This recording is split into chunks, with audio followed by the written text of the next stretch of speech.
Welcome to Dwarven Forge. This is everything you need to know about our terrain in 60 seconds. Ready? Let's go.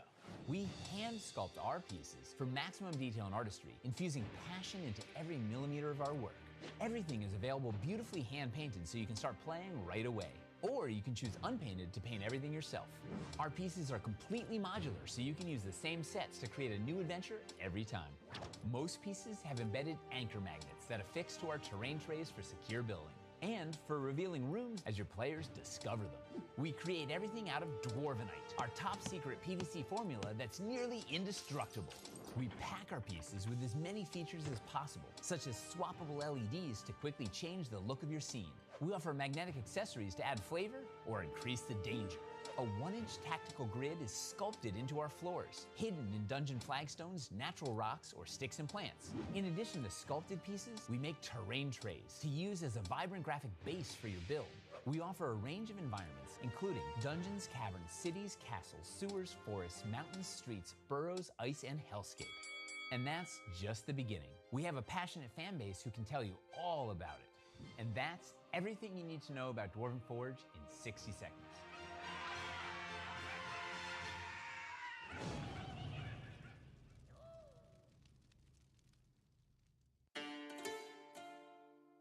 The games we play are the stories we create. The fortress doors swing open. Every story is unique. And the sound of war drums rises. Sometimes our stories come to us when we least expect them.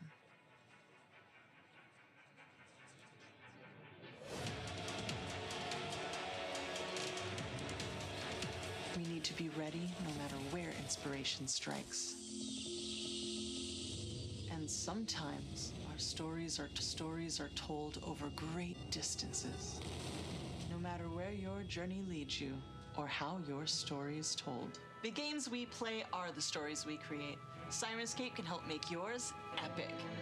Sirenscape is searchable, fast, and customizable from any device with no need to pre-install any sound. Adding epic atmosphere to your game has never been easier.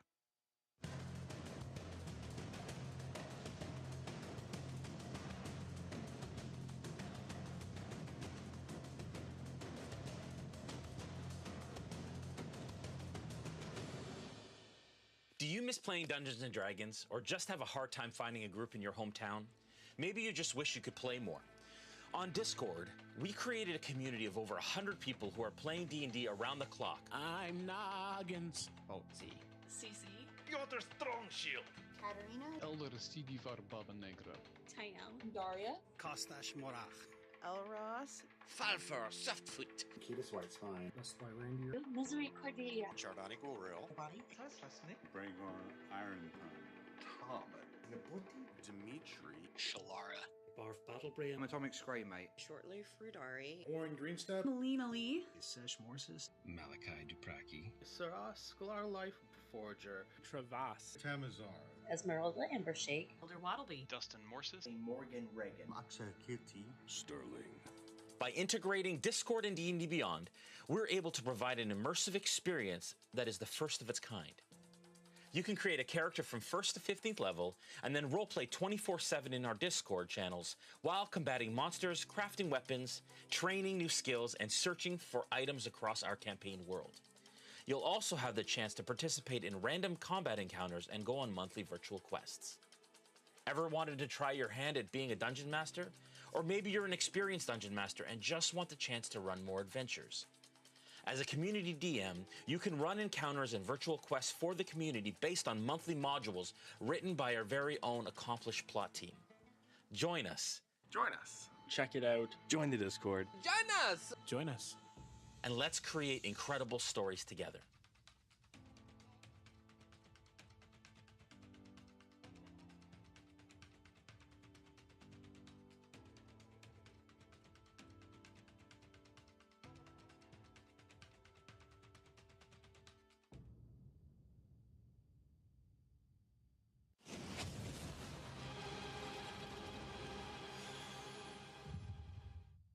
Hello, everyone, and welcome to episode 3 of season 3 of Tides of Wildemount. It is our official Dungeons & Dragons Wildemount campaign. We are very, very excited for today's episode. Lots to go through. First off, a bunch of announcements, and we'll get through them as quickly as possible. Want to thank, of course, Dungeons & Dragons for creating this incredible game that we love and we play every single week.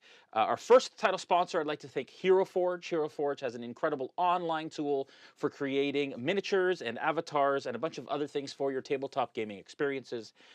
Thank you to Hero Forge for your continued support. www.heroforge.com. All of our character miniatures are Hero Forge minis, including the new Zin mini, which we have added to the group recently. Also want to thank Sirenscape. They are an incredible online tool for adding ambiance to your tabletop gaming experiences. You can check them out at sirenscape.com/RealmSmith. We've created a lot of content for them as well, so you can check that out. And we thank them for their continued support across all of that we do, and for both of those title sponsors. I would also like to thank Game Board, who is our new third title sponsor for Tides of Wildemount. Thank you so much to Game Board for becoming part of the RealmSmith family. They are one of the sponsors on Champions of the Realm and also have now joined on Tides. We will be getting a Game Board in the mail sometime soon, which we will be using for random encounters. It's actually the same size as like this. Yeah, this yeah, it's like pretty basic, cool. yeah. So it'll be great for throwing up maps really quick and adding stuff, and yeah, not like that. No, thank you, Game Board, and I apologize for the spew sounds that are happening around the table when we're talking about your sponsorship. But we love everyone over there, Shale and Tim and Phil and all those wonderful folks over at Game Board. Thank you so much for your title sponsorship, and also. Again, Forged Gaming has become an official product sponsor of this show. Yeah. Thank you to Forged, who is our sponsor for Aftermath, is also a sponsor in Champions of the Realm. And we have a Natural 20 animation that is sponsor, and Natural 1, there it is there. That's the Natural 20 animation for Forged Gaming. And then we also have a Natural 1 animation as well, which is sponsored by Forged, which is great. So thank you, Forged, for all of that, and we are very thankful for you guys to continue to join us. Thank you so much. Two events that are coming up in March. D3 at Sea is an awesome cruise for D&D folks that may want to have an awesome tropical vacation, but also play Dungeons & Dragons. You can check them out at d3atsea.com. Also, you can check out Satine's Quest, which I will also be a celebrity DM at as well, and that happens in May. Our Discord is off and running. For those of you who are not familiar, our Discord server is an RP server where you can talk about a bunch of different things, including Champions of the Realm. So if you want to chat about your predictions or about the last episode that occurred, you can check out the Champions of the Realm channels, and we have little emojis of all the players and all that stuff. But then if you want to jump into our roleplay servers, you just become a patron at patreon.com/RealmSmith, and you can play as one of the Dwendalian Empire settlers in the Herethus Mines. You can check that out. We've just released the guide, not only for our community DMs, but also for our players, and we've automated all of the crafting stuff, so you can craft items to put into your own dwellings and then potentially craft them for the players if and when the players roll through the area. But you can check that out at patreon.com, and then come in at any level that you want. Even if you come at the lower level, a townsfolk or tradesperson at $1 or $3 a month, you can just literally walk around the settlement, meet all of the players, get used to buying things and selling things and all that kind of stuff. Really a lot of fun. Check it out, and it is a blast. Champions of the Realm, the final combat, the final match of the quarterfinals is happening 2 days. That is on Wednesday. It's so good. That is Mark Meir and Anna Prosser. Mark Meir playing Baloth, the Drow Sorcerer, and Evelyn is played by Anna Prosser, who of course is a paladin of Acquisitions Inc. renown. Right now, we have the pre-fight interview to show you folks. It has been online for a bit, but we thought we'd show that to you leading up to the episode in a couple days. Roll it, Julian. We are here at Champions of the Realm. I've been playing Dungeons & Dragons since Fiend Folio was a new release. So since the early 80s, I've been at this for quite a while. It's pure nerdery, and it is certainly a pool that I enjoy swimming in. It's hard to count when I started playing Dungeons & Dragons, but it actually was more recently than a lot of my peers. And I only played on stream, never rolled a physical die, always rolled digital dice for the first 3 or 4 years that I was playing. Now I have plenty of physical dice, as the problem hits us all. But yeah, so I guess I started playing probably about 8 years ago. It feels like it's such a part of my life that I can't believe it was that recently, if you will. I'm very glad that I took the tough feat, because I think I'm going to need every single hit point I have. I'm going up against a paladin. I'm a sorcerer. It's not going to go well. Usually when I'm getting ready for a game with Evelyn, it's mostly about what are some of the fun stories I can tell. You know, I can speak to animals, I can persuade people, I can do funny things, you know, to entertain an audience. So the PvP aspect is totally new, and it's been really fun to take a look at Evelyn and say, okay, if she was really just trying to prepare to fight, what would I take? And I feel like it's helped me understand the character a lot better. I've never been much of a min-maxer, but I've always just kind of been confident in Evelyn's tanky ability to take whatever anything throws at her. So taking that and then on top of it having put an element of strategy has been really fun. Paladins are very good at making saving throws, and I'm a spellcaster, so her failing saving throws would really work well for my battle strategy. We'll see if the dice cooperate. When I first started thinking about playing versus a sorcerer, my thoughts were like, okay, how do I maybe incapacitate them, lock them down right away? What are some fancy things I can do to buff myself, to make myself harder to hit with spell damage? But the more and more I thought about it, if we have 3 to 5 rounds, I'm a paladin, I have lots of hit points, sorcerer probably doesn't have quite as many. My strategy became, how do I hit as hard as I can, as fast as I can? And then with Evelyn especially, most of her spells are bonus actions that have to do with if you hit someone, then this other thing happens. So most of my strategy revolves around just trying to hit as much as I can, and then if I do, add some other fun spell stuff on top. I'm playing for Make-A-Wish. I've actually done some work for Make-A-Wish in the past. Often people who've been working with the Make-A-Wish Foundation come up to BioWare for a tour of the studio, and they often ask for me as a guide, and I'm only too happy to go along. Most of the time when I play for charity, it's for large charities that are doing amazing big things, but since I got to choose any charity I wanted this time, I have a very small little dog rescue in Vernonia, Oregon, from which I got my Pomeranian Nizki, so I'm playing for a Displaced Pets Rescue.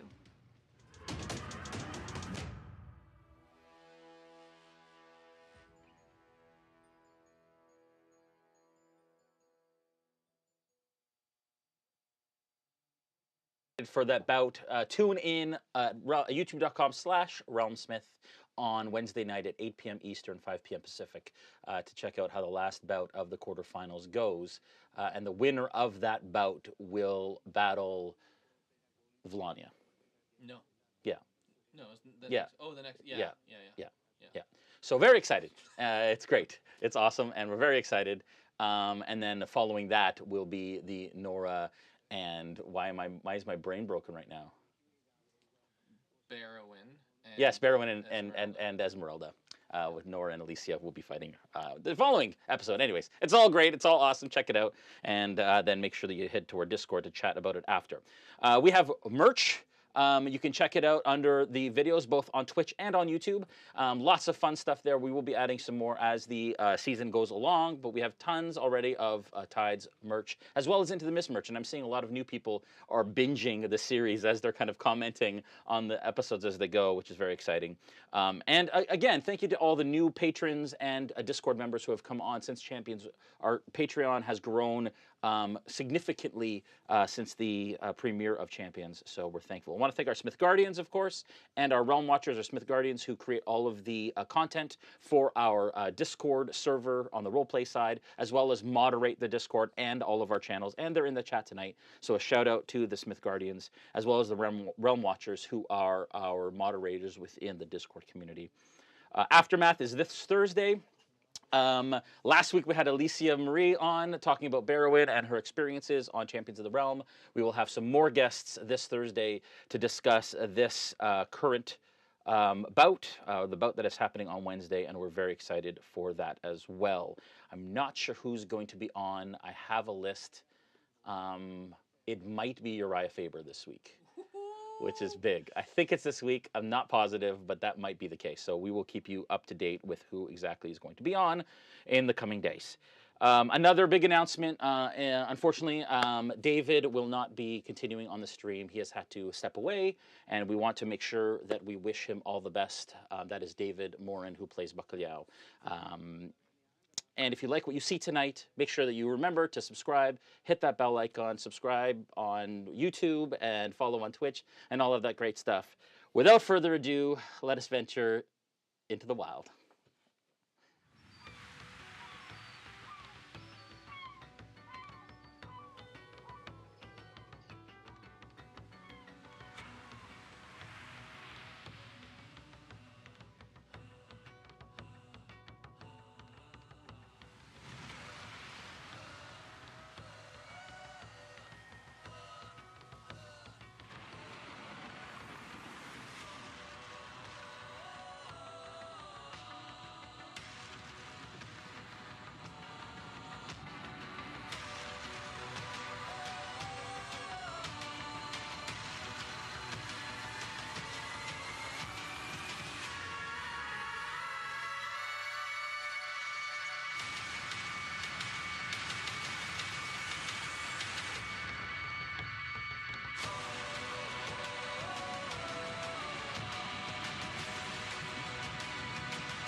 All right, welcome back. Last we left you, we have a wider shot on the bottom here, which makes Joel look a little bit like a halfling next to Adam's gigantic self. Gigantic self. You're so large up there. It's the checkers. All right. The checkers do. Yeah. Vertical and horizontal lines, right? Yeah. Mm-hmm. All right. I gotta puff up my chest if I'm gonna do anything important tonight. It's usually the case anyways. As we last we left you all, you were heading north along the Amber Road from the Wayun Gate and decided to stop off with your new companion at his campsite to get a little bit of rest and to eat a little sludge that Yanil created for you all out of nothingness. It was good. Best sludge. Best sludge. After some role play and some time kind of getting to know each other, and after a semi-successful hunting trip, he came back with some bits of rabbit and boar. More so boar. Rabbit in your hair, actual pieces of boar that you were able to kind of cook over the fire. I liked how you used rabbit and hair, but yes, not interchange. You know what I mean? Yeah. That was not on purpose, but it was on purpose, great. But it was clever. Rabbit in your hair, boar in your stomach. Yes, and you ended up settling in for the evening. For an evening's rest, because in the morning you planned potentially to head to Trostenwald. We will find out if that is still, in fact, the case now. But during the second watch, while Zin and Sira were on watch, you are all attacked by a group of you don't know who, until finally you all sort of reached out, trying to quelch, have taken down one of them so far, but apparently two types of assailants, two types of enemies, one that is a bit more armored than the other, but they all have kind of flowing garments. At the end of the stream, Yanil looked up at Bacalhau and said, it's the Zelezo, they're back. And that's when we ended the stream. So with that, we are still in initiative. We will go to initiative. And it was just Yanil's turn. She just said what she said, and now it is the enemy's turn. Don't like that. Yeah, no. Zin, you chased after one of these enemies and managed to slash them across the chest as they were kind of caught off guard with the speed in which that you closed that gap. But as you did, you look to your left, and to your right, and you see two other individuals chasing in your direction. Do you have dark vision? You don't, No. Correct? Okay. So it is. I did get a high enough check to know that people were around. Yes, you did, yeah, and they're I don't just have- inside the outer edge of the dim firelight, because there was a blazing fire kind of in the camp. Two of them are actually dressed differently than the one that you had just attacked. And the one you just attacked, you've never seen before. The ones to the left and the right are clearly two of the individuals that were at the gate that followed you all through as they close in on either side. It's kind of off camera, but that's okay. That's fine.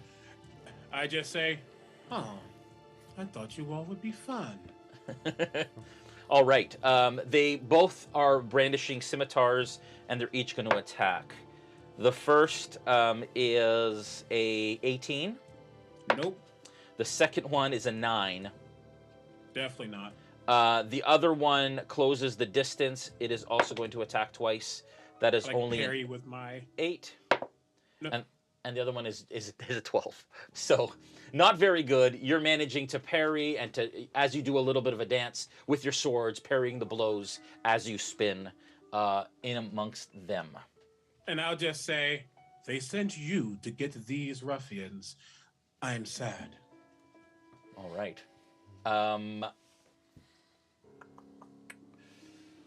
Bacalhau and Yanil still kind of in her bedroll. Gaziel is still asleep. Plunk, you ended up yelling out in the captain's voice, hoping to kind of garner some, and then you at disadvantage, I think. Was it at disadvantage? I can't remember. I think so. Either way, you don't know if it succeeded or not, but you went back into your bedroll. Yeah. And you were kind of getting some cover from the lean-to. Okay. Bolt, you were also you took. You didn't hide behind it, but you just crouched behind the stump, hoping to get a bit of cover from the oncoming crossbow bolts. So I don't see anyone yet, but I was... Correct. As soon as I see someone, I have a held action button. Great.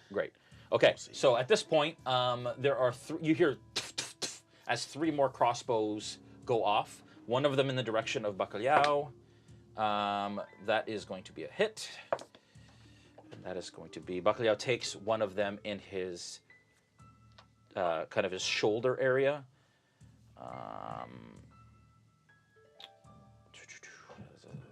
Yeah, okay. And then one of them is in your direction. You have, I said, half cover. Yep, right? And I'm prone, so... And with a disadvantage and a +2 AC. What's your AC usually? 18. So it's a 20, and that's a disadvantage. It goes way wide of where you are. And then the other one... the only other target is Yanil on the ground. She's prone. They're going to shoot again at Bacalhau. And that is a miss as that goes wide. Okay. It is Gaziel's turn. She is going to do a con save. And you hear her stir, Plunk. As you're kind of under here, you hear kind of the clamor of armor. Bolt out of the corner of your eye, you see her kind of sit up in her bedroll and kind of take in what's going on. And as she stands, she takes out her warhammer. And what's she gonna do? She is going to run beside Bacalhau and Yanil. And you can hear her kind of talking to them, but you can't hear exactly what's going on over all of the sounds of battle. But she stands kind of ready with her shield out and her hammer up in the air, trying to kind of see what is going on and what the current situation is as she holds an action, standing over the lot of you there. It is now round 2. Bacalhau is up, and as he looks in the distance... He sees those individuals. He is going to.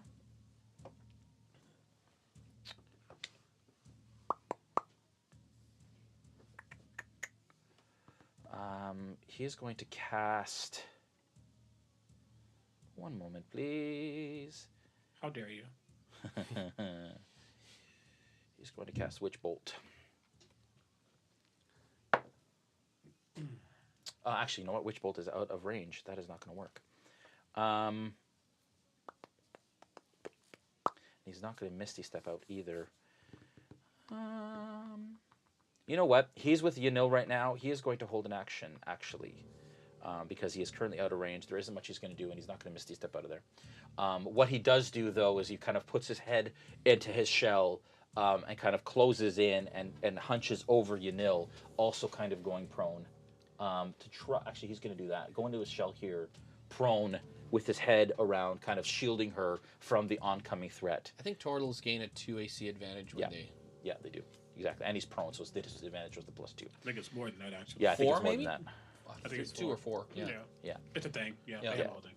Yeah. Bolt, you are up. Okay. Noticing that one was sort of whizzed past my head. Yeah. Can I tell which direction it came from? Or is it...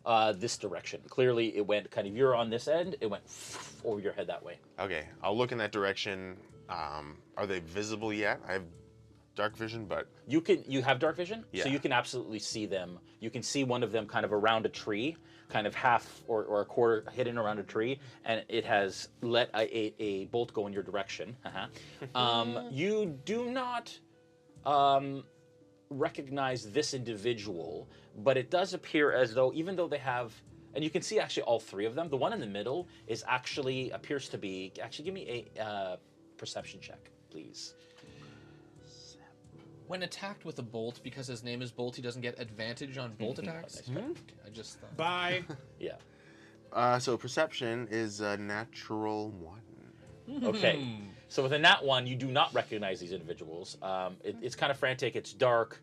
The fire is kind of... You're blinded by the edge of the fire and all that's going on, and you're just having a hard time getting any sort of feeling. In fact, I would say with a natural 1, you don't even necessarily know where they are. You see movement in the woods, but I would say disadvantage on any attacks because of the natural 1. Okay, sure. I'll sort of squint in that direction. It's like, oh, you sneaky devils. And I'm going to, just in the vicinity that I see movement, cast Create Bonfire. Of course. Okay. I knew you were going to cast just to light up that area. Okay. Smart. Yeah. Good. Where exactly would you like to do it? Well, if I see... You see movement. You see movement in this general direction. Let's say you do go kind of center. Sure, yeah. Okay. All right. So you can do a... You don't have to... it doesn't turn on, unfortunately. We're out of power on that. You do... Sorry. You have a disadvantage on attacks, but bonfire is just a... you failed your perception check. So I'm going to say that you miss them. You don't get it on somebody, so they're not going to take a disadvantage. Yeah. But at least now it's lit up the area. Yeah. They kind of... You hear like gasps as it kind of goes off in their midst. Yeah. Go ahead. And then I'll just shimmy to this side of the stump. Yeah, to get more cover. And I'll yell to everyone, "They're over there! Over there!" Okay. And my turn. That is the end of your turn. Snow, I have not found your shadow yet. I have a shadow for you. I promise I will find it this season at some point. I had it. I brought it in here. It is just missing currently, unfortunately. But I will use this instead. Okay. You had your... I'm trying to remember where you put your shadow. My echo? Your echo, sorry, not your shadow. I was looking at a shadow. Well, we were basically on either side of one of the guys before. Yeah. Started attacking, killed that guy, and then continued on to the next guy. So we're pretty much, just on either side of this one dude. Okay, so slashing away. So you've moved over to the one that's already hurt? Yeah. Okay. So that, and this one's looking really bad. The one that you killed that went down first was clearly one of these Alezo guards that was following you through the gates. You move over to the other one, which isn't one of those, and appears to be dressed slightly differently than this one is. Dressed in a way to show that he's of a lower rank? Insight check. Okay.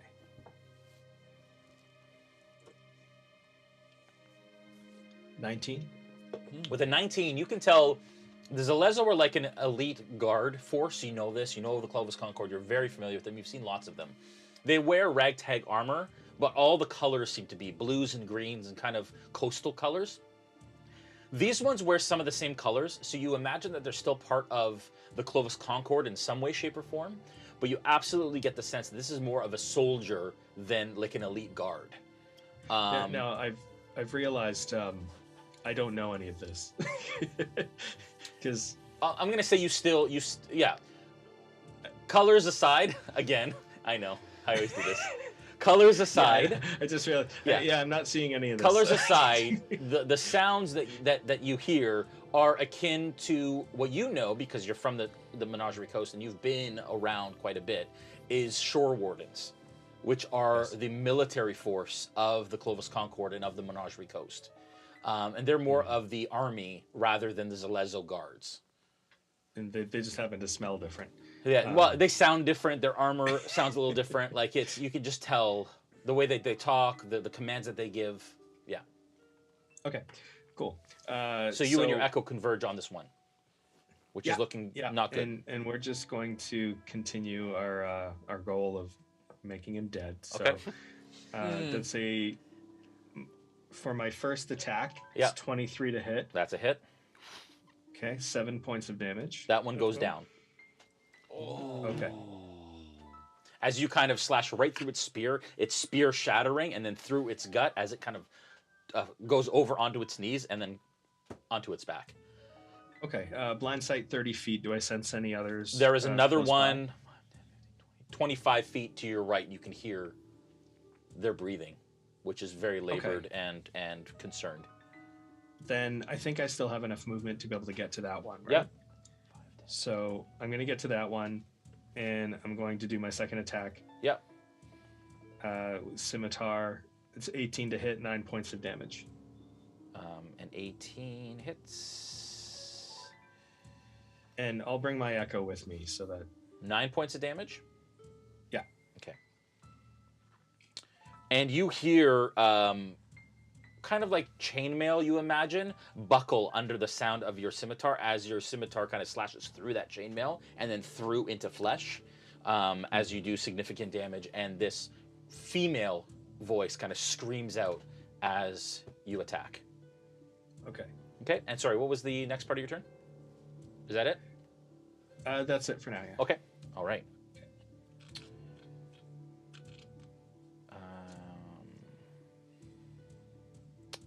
Sorry, 1 second. I skipped a bunch of people. How did we go to snow? We went to snow because you felt they should have got attacks first. My bad. Okay. That was messed around. That's fine. What I'm going to do is I'm going to still do an attack from the one that went down because they're actually in the initiative order ahead of you. I don't know why I did that. They're going to miss anyways. And then the one that you kind of run to and you slash, as you're getting to that creature, it attempts to slash you as you close the distance. That was total brain fart. That's a 20 to hit? That's a hit.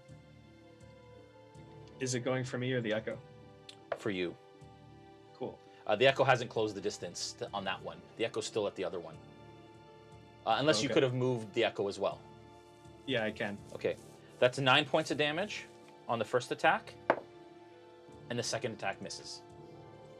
Okay. Do you want the Echo to join you? Yeah. Okay. Because I like to keep him around as a kitty cat shield. 100%. Kitty cat shield. Okay, so those closed in. They closed in. They shot.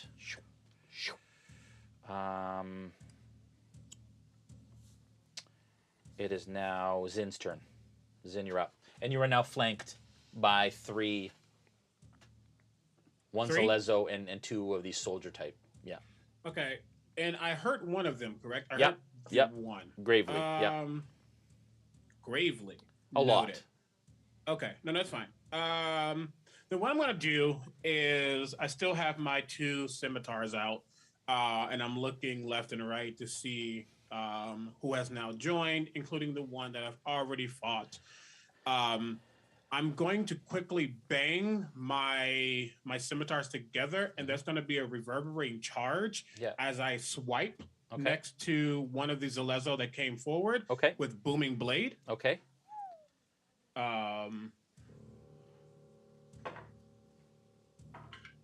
That is math to hit. 19 to hit. That's a hit. Cool, great. That's going to do, let me remember really quickly. At 5th level, gotcha. Cool. So that's going to do, very nice, very nice. 9 points of regular damage, not magical. Yep. Plus 5 points of thunder damage. Okay. And as that blade strikes them, there is all of a sudden a circular cage of electric energy that surrounds that one. Okay. With my hasted attack, I'm going to spin around and strike at the one I was originally fighting. Okay. Ooh, yeah, that's a 23 to hit. Okay. For 8 points of damage. Okay. And sorry, this is, you were attacking. I attacked one Zalezo, one of the Zalezo I know, the one to the right of me. Yep. And then I attacked the one I was already attacking. Okay, and how many points of damage? 8? That one goes down. Perfect. With that, I will. Let me thinkiana.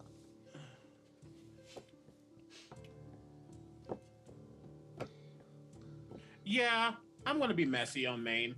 I'm going to quickly spin around in a circle, and I go really fast for a second. Like there is wind traveling around me as I misty step into the wind. Literally just 15 feet closer into the campfire, maybe even 10 feet, just to put distance away. Okay. Did it on purpose, so I don't get the opportunity attack. Yeah. And I say, come get me. And I just strike, ready for them to come towards me. Okay. All right, Sierra, you're. Oh yeah, are you done, Sin? I was just making sure that was attack, hasted attack, bonus action, movement is whatever. So that's me. Okay, Sierra, back to you. You are now in your ring, as you are over kind of by the edge of the camp, or the edge of the gorge, I should say, behind the tree. Kind of lying on the ground. You can see out of the ring, correct? You can't, but you can hear. Okay. So yeah, you can hear more or less what's going on. You hear the sounds of combat. Do I hear anything that's like probably like would be within melee range? Perception check.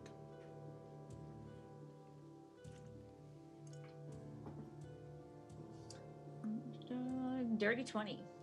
With a dirty 20, you don't hear anything within the close proximity. The closest thing you heard was kind of bolt shuffling and muttering, and that was 25 feet from you. Okay. Could you just point to me so I could see with the camera where So you were here. Okay. You were in this area. Bolt is here. And then I heard combat from which area? From behind you, like this way.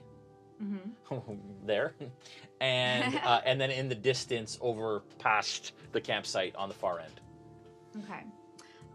Then I am going to bonus action pop out of my ring. Okay. Now, is it a free action to pick it up, or do I need to wait on a next? I'll allow you to pick it up with free action, sure. Okay. Then I shall do so, and then I'm going to turn in the direction where I heard combat coming from. Okay, the closest combat, behind me, which is to your right, yeah. Yep. Yeah. Okay.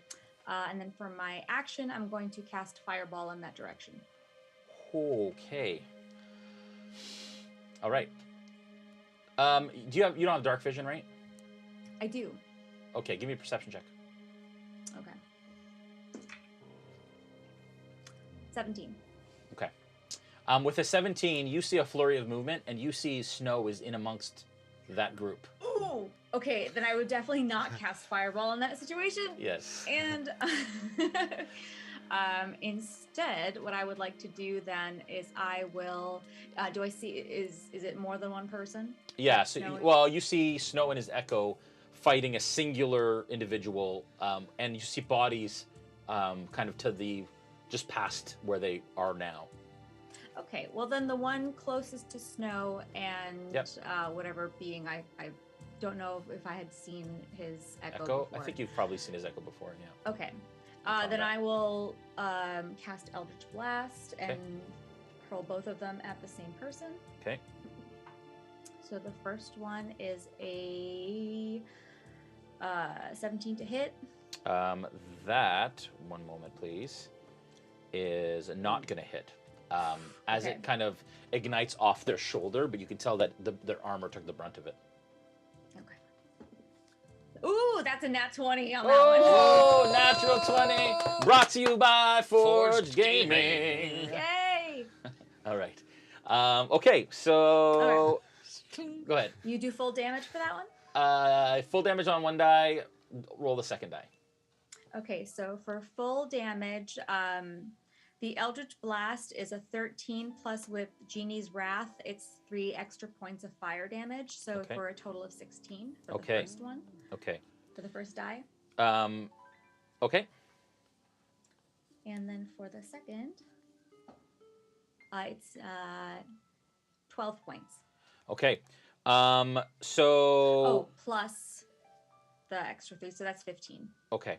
So Snow, as you hit this individual, this soldier, kind of with your scimitar, an Eldritch Blast just impacts into the side of it, and the creature goes flying off to the side and is still on the ground.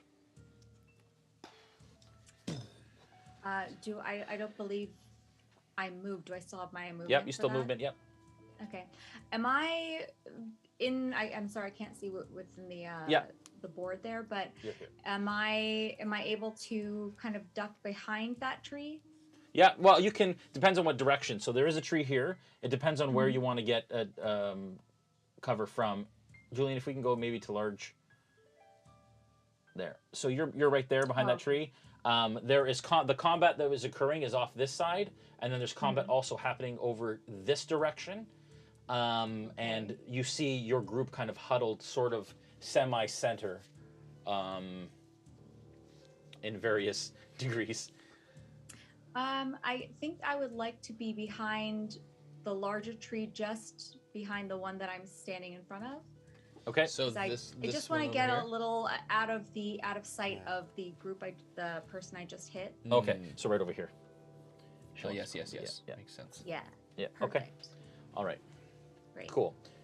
And with that 17 perception, I'm going to say that you can also see in this direction there are individuals through the tree line past the group, and there is a blazing fire that is actually starting to catch some of the underbrush within the woods past where the camp is. And you see silhouettes and movement over there. Okay. Okay. So you know there's people there. Okay? Great, thank you. Now, Snow, you are up. We already did your turn. You did everything you wanted to do, correct? Yep. Clunk, it is your turn. All right. So being in the bedroll, awake, I can hear everything that's going on. Sure. I am now the guard. Yeah. So. Oh yeah, you changed into him. Right? I changed into the guard. Yeah, and then yelled out in his voice. Yeah. And it's an action to get up, isn't it? No, it's half your movement. Oh, half my movement. That's right. So I'll take cover behind the lean-to, where the wood is. Okay. And say, hey, who's out there? Why are you attacking us like this? Leave my prisoners alone. All right. And you are hiding behind it? Yeah. Or are you? I'll take a hide. Check. Yeah. Okay.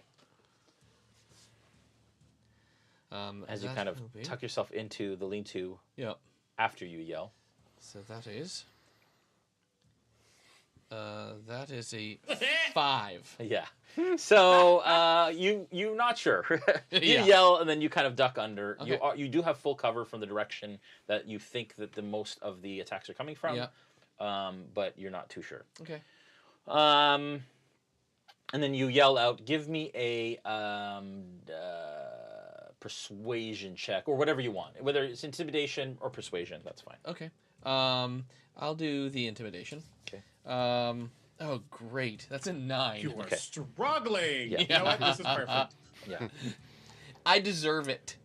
Yeah, you are struggling a bit. Yeah. All right. Just woke up. So, like, you know. Just gonna.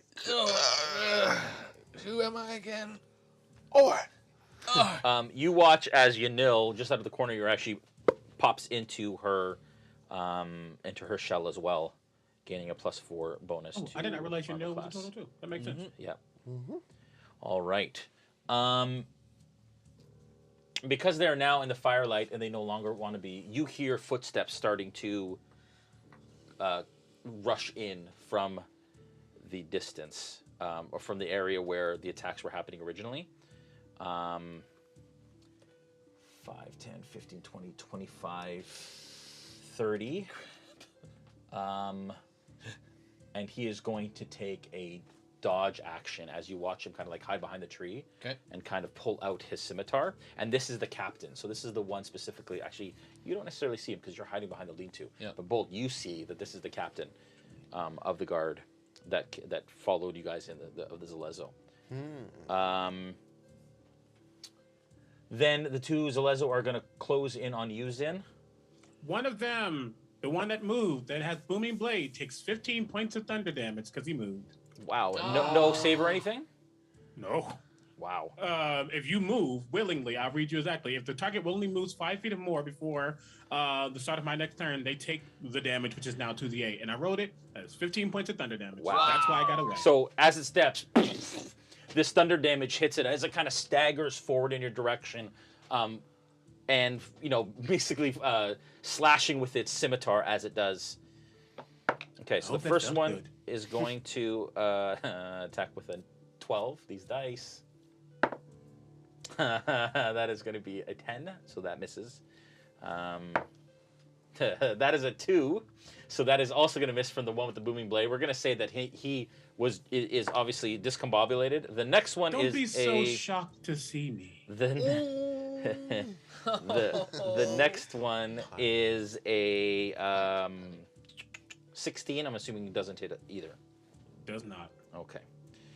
All right. like All the wind, 4 bullseye. hits miss. Jeez. All 4 attacks.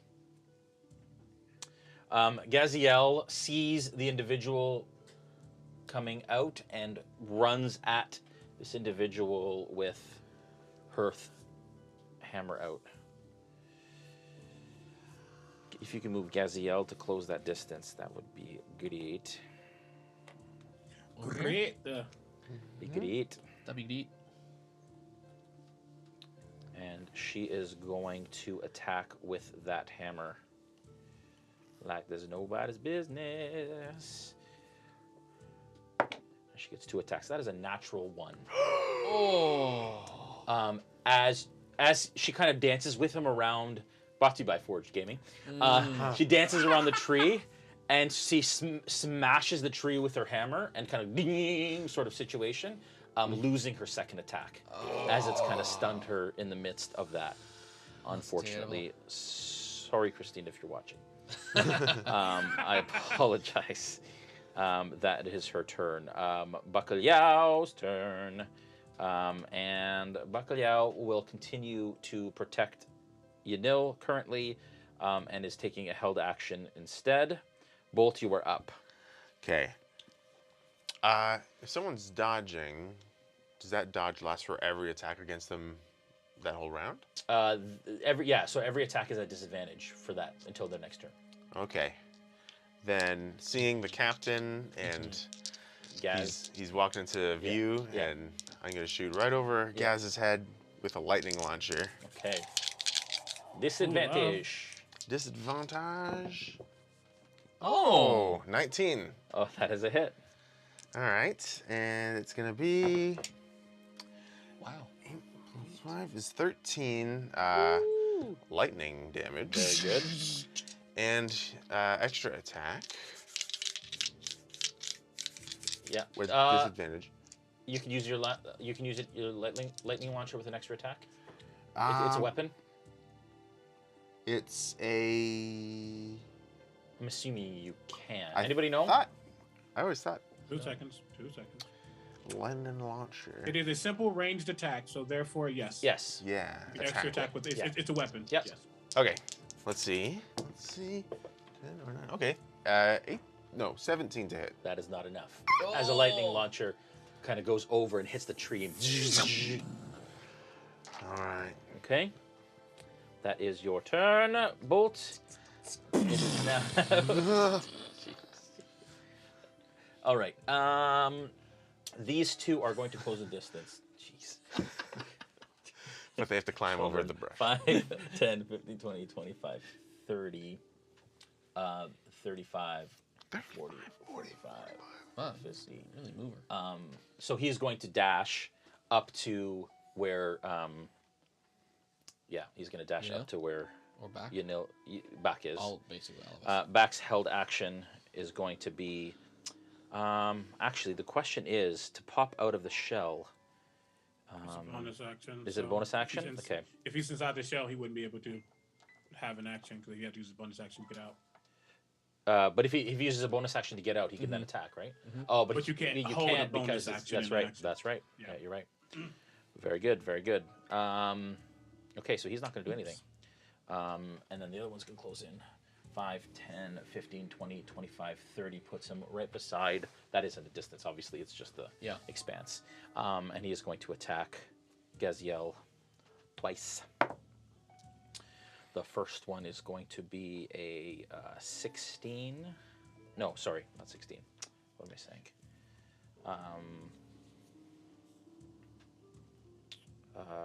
15. Sorry, lots of things to do. 15 is not going to hit, I assume. Her AC is 19, of course. Second attack is going to be a 16, which also does not hit, as she deflects 2 shots with her shield. They are struggling. What's that? They are struggling. They are very much struggling. How you gonna ambush us and lose? Like, make it make sense. Zin, you're up. Zin, you're up. Cool. 2 are on me, who came after me. I'm happy to see them. I'm going to...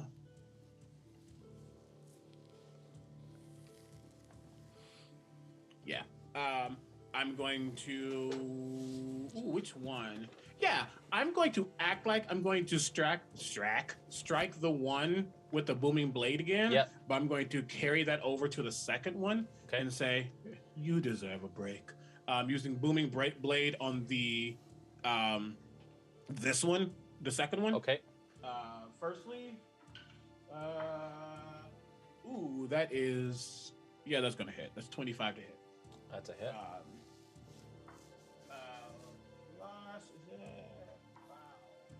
Nice. That is 6 points of regular damage plus 8 points of thunder damage. I don't have glasses. And that's the one that's already hurt or not? Nope, the second one. Okay. So how many in all? What did I say? 8 plus 14. Yeah. Okay. Second, the other one, I'm going to swing around with the hasted attack to the one that did get hit. Okay. With a 22 to hit. Yep. That is 7 points of slashing damage. That one goes down. Great. And then I'm just going to, that's going to be wind that kind of travels with me as I just casually step back, almost just taunting him. Like, you came here. Okay. So how about you try harder? So you step out of distance for an opportunity attack? Okay. I don't get him. I have mobile. Okay. Okay. And I just casually saunter back. Okay. Like, I'm waiting. I almost like start to juggle. Yeah. Just waiting. I like That's it. me. Okay. All right. It is Gaziel. Sorry, it's not Gaziel's turn. It's Syrah's turn. And Snow, you're on deck.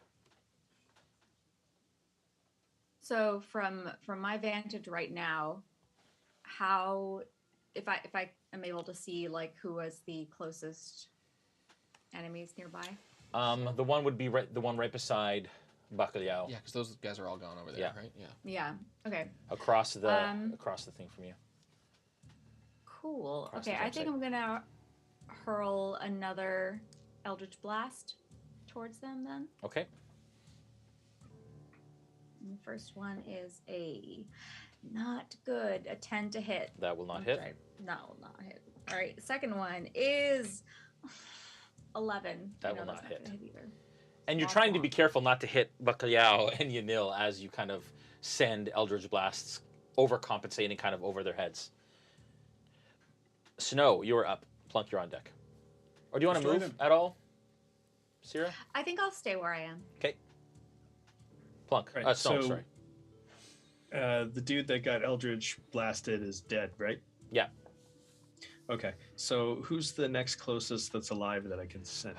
You look back into the, I would say the next closest that you can sense. Give me a perception check.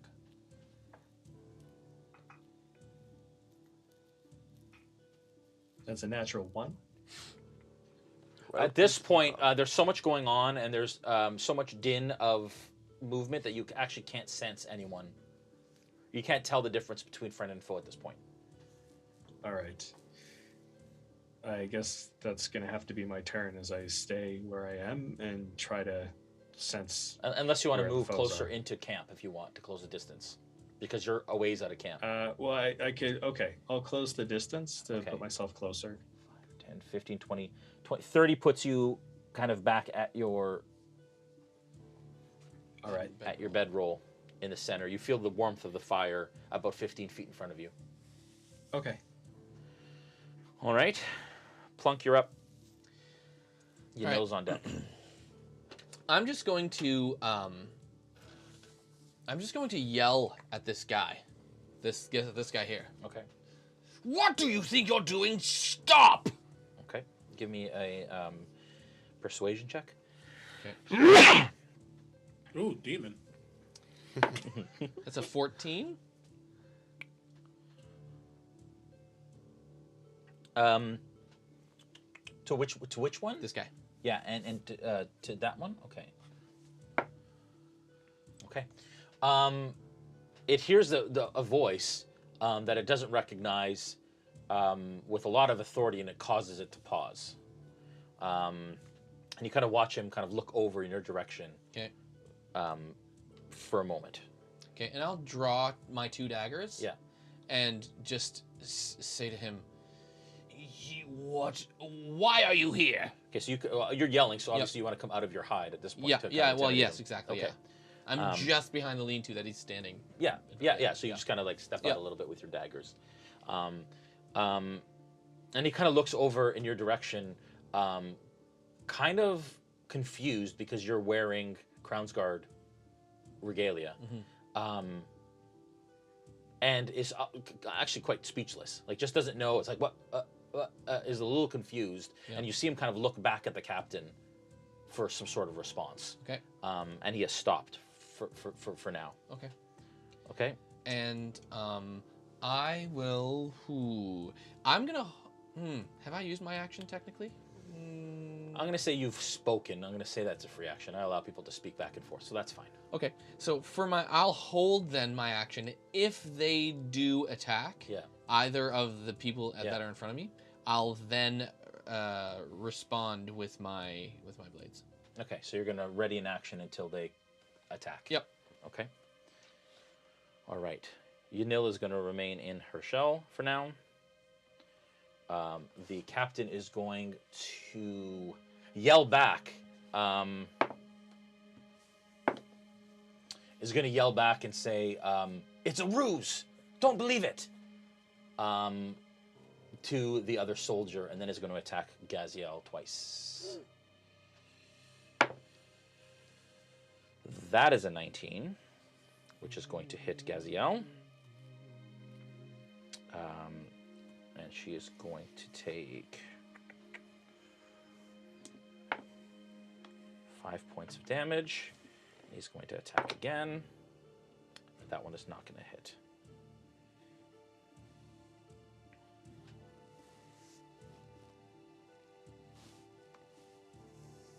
Okay. And then... Any battle music going right now? Yeah, there is. Sirenscape. Ish. Oh, I need to get faster pitched battle music happening. Okay, and then it is the guard's turn. So the guard who is kind of just in front of you, who you kind of just stepped away from, looks at you, looks in the direction, and then bolts to the right. Not past you, but it goes 5, 10, 15, 20, 25, 30 through the trees, and then 5, 10. Oh, he moved? Yeah. Yeah. Okay. Yeah. That is... That's right.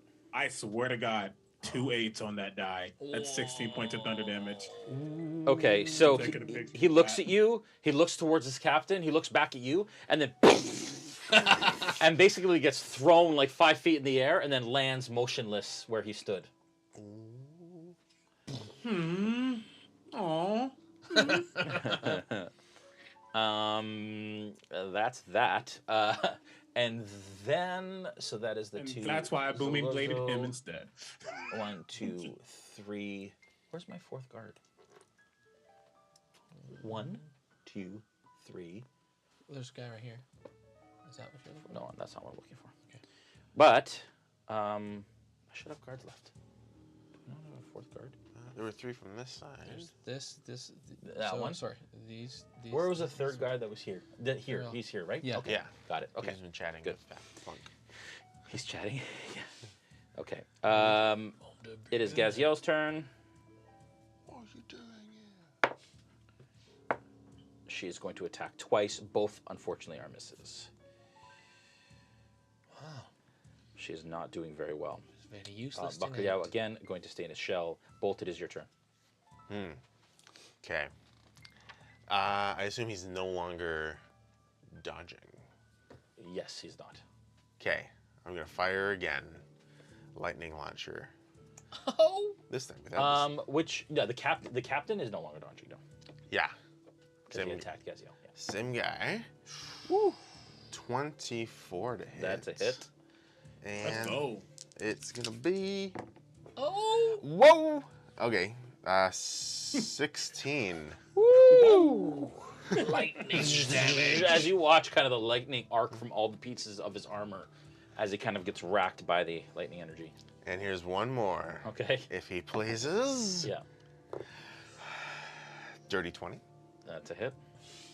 And it's going to be an extra 11.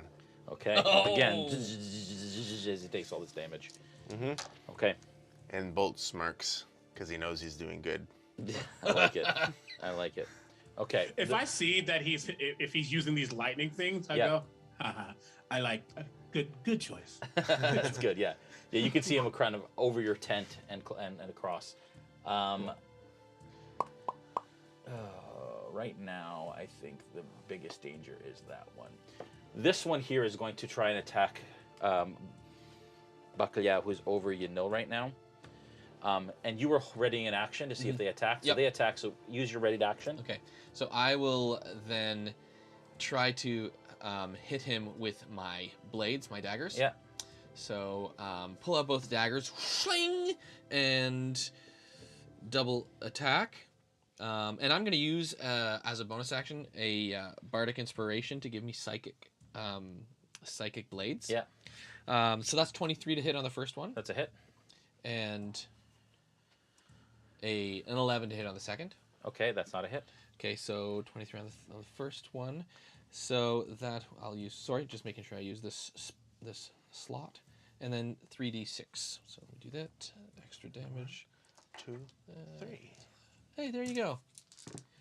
So that's 8, 9, 10 plus the damage on my actual blades, and that is 4. So what's that? 8, 10, 14 points of damage. Okay. On the dude. Yeah. As blood sprays across the lean-to, still standing but barely. Okay. And I'll stand my ground. Just sit right there. Okay. All right. That is that. Sorry, that was your held action. Now it's his turn. Yep. As he turns, he was about to attack Bacalhau. I'm gonna say, and then you used your action. I'm gonna say he continues to attack Bacalhau. Okay. That's not gonna be enough, and that's not gonna be enough. As he's just hitting off his shell.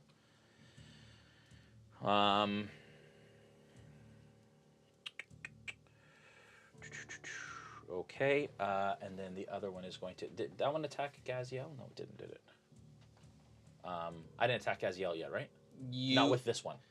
I believe. Well, as soon as he got there, he attacked. There was with the one. Yeah, but he hasn't this turn around. He's been there already for a round. Yeah, he attacked and then she tried and wasn't. Yeah, then he hasn't attacked yet. And he hasn't. He didn't do very well, anyways. Man, these dice, not very good today. Zin, you're up. You are on the edge of the camp up here by your tent. And most of the action is happening over here. All right, where's the captain? If we can get a full screen, please. Captain is over here behind this tree. Maybe remove that tree.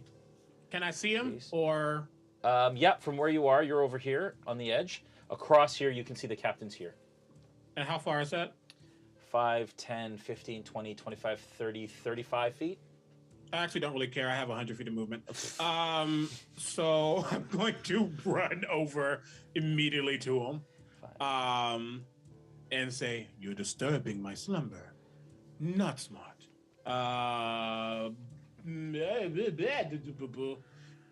Booming blade attack. 21 points to hit. 21 points. 21 to hit. Yep. I'm gonna hit him twice. I'm just gonna do damage at the end. Please. Okay. 19 to hit. Hit. Okay. That will be. I don't wanna be. Wait. What is that? 8. 14. 19 points of damage, including thunder. Okay. As the captain goes down. Great.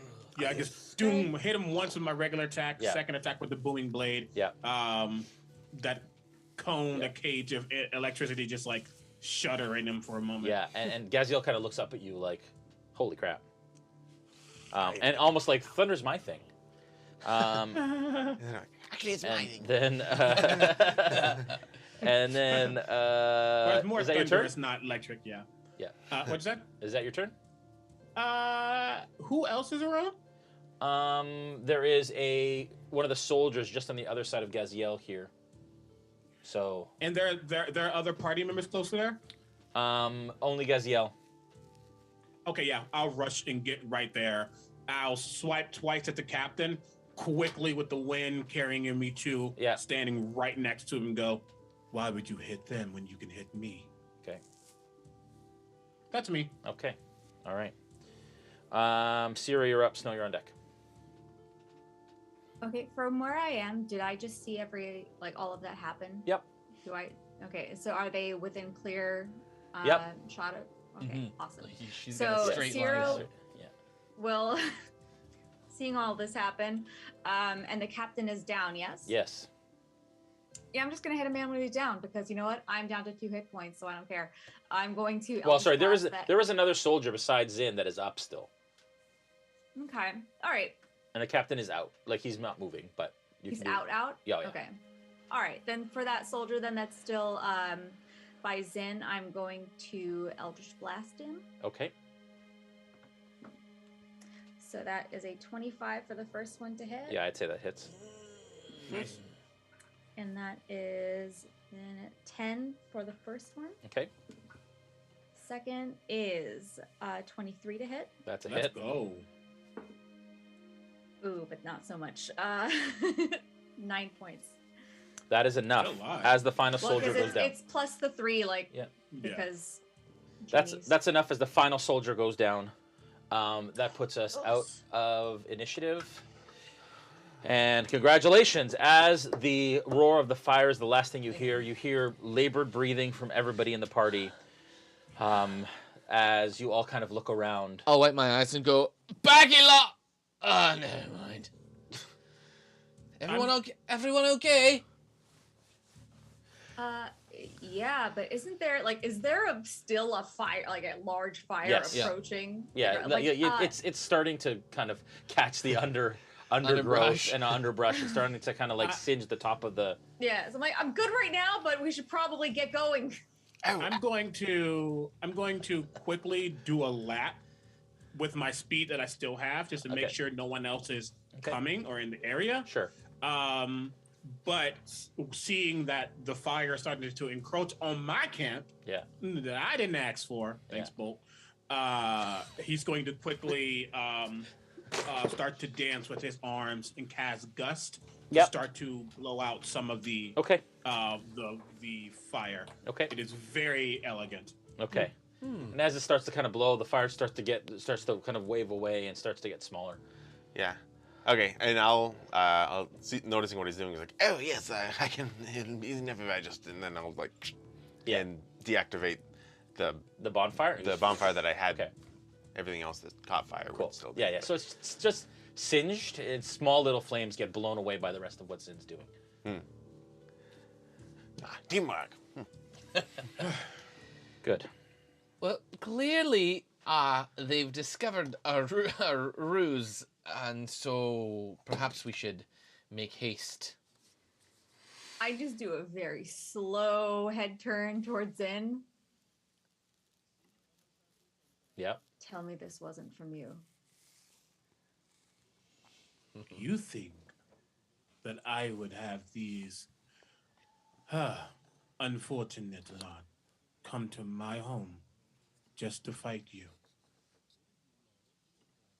You did lose your home, didn't you? Or your camp.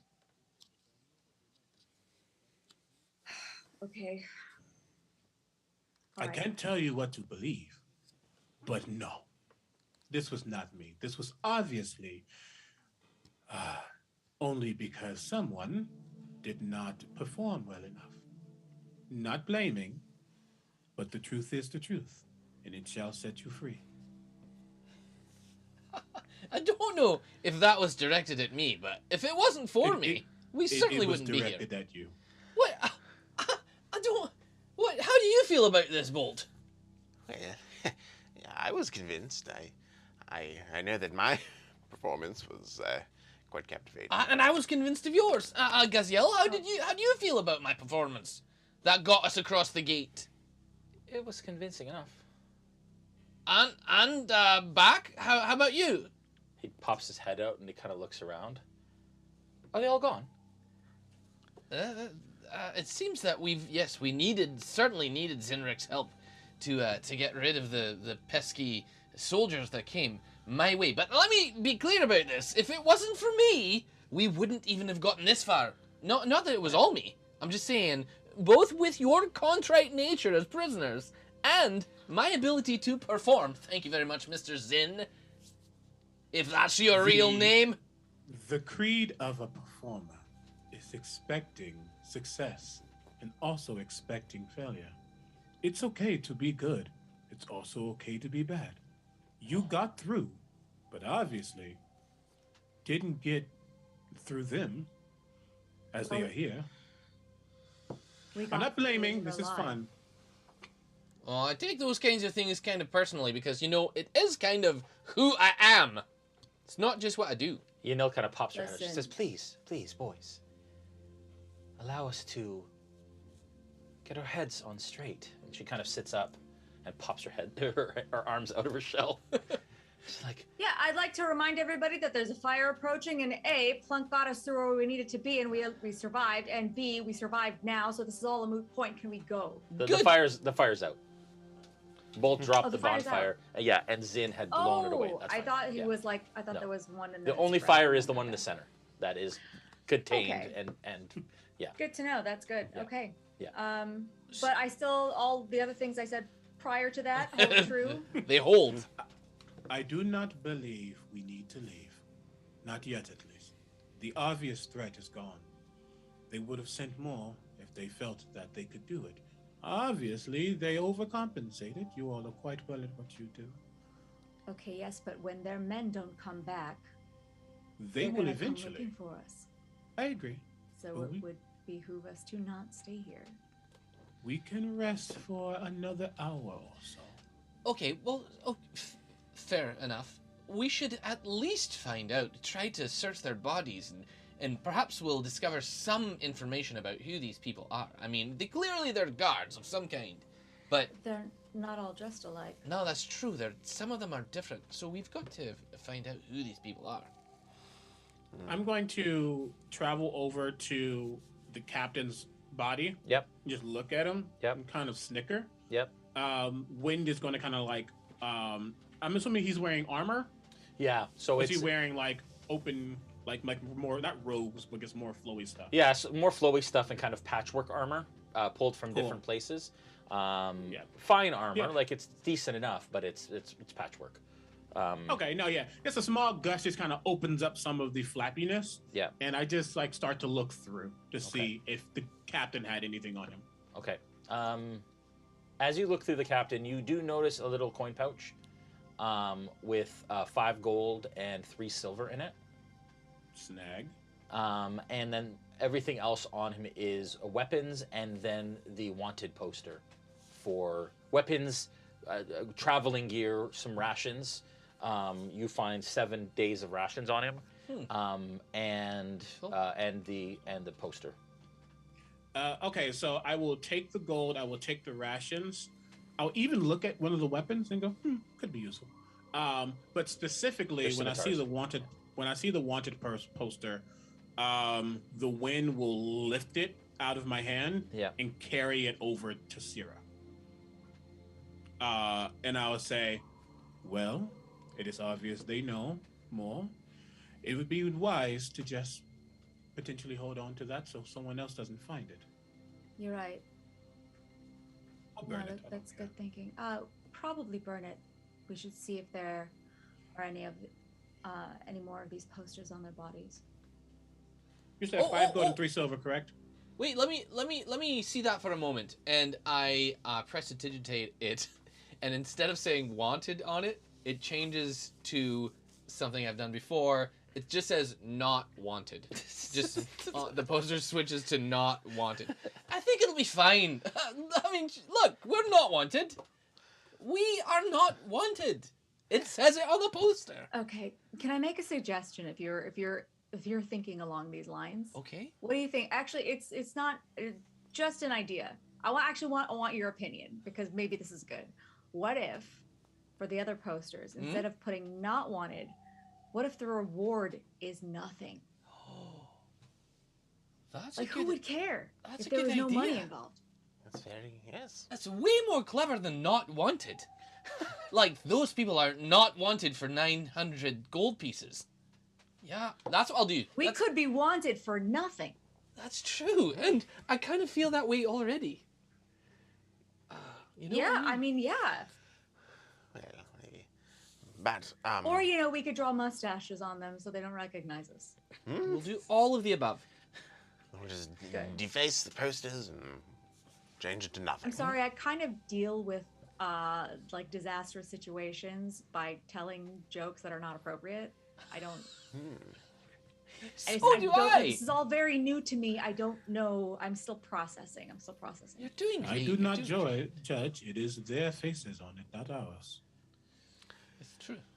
Well, maybe before. Well, speaking of bounties, we should probably find a way to dispose of these bodies so that they are not added to a rap sheet in this side of the gate.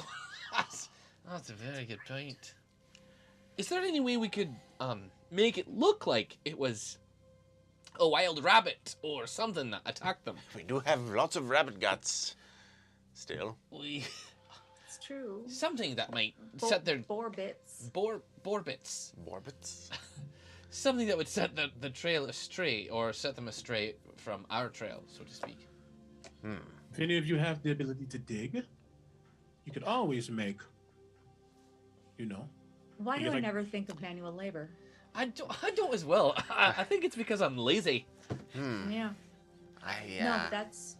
Do you think we have time? I do not believe we will get attacked immediately. Okay, I just don't. How about this?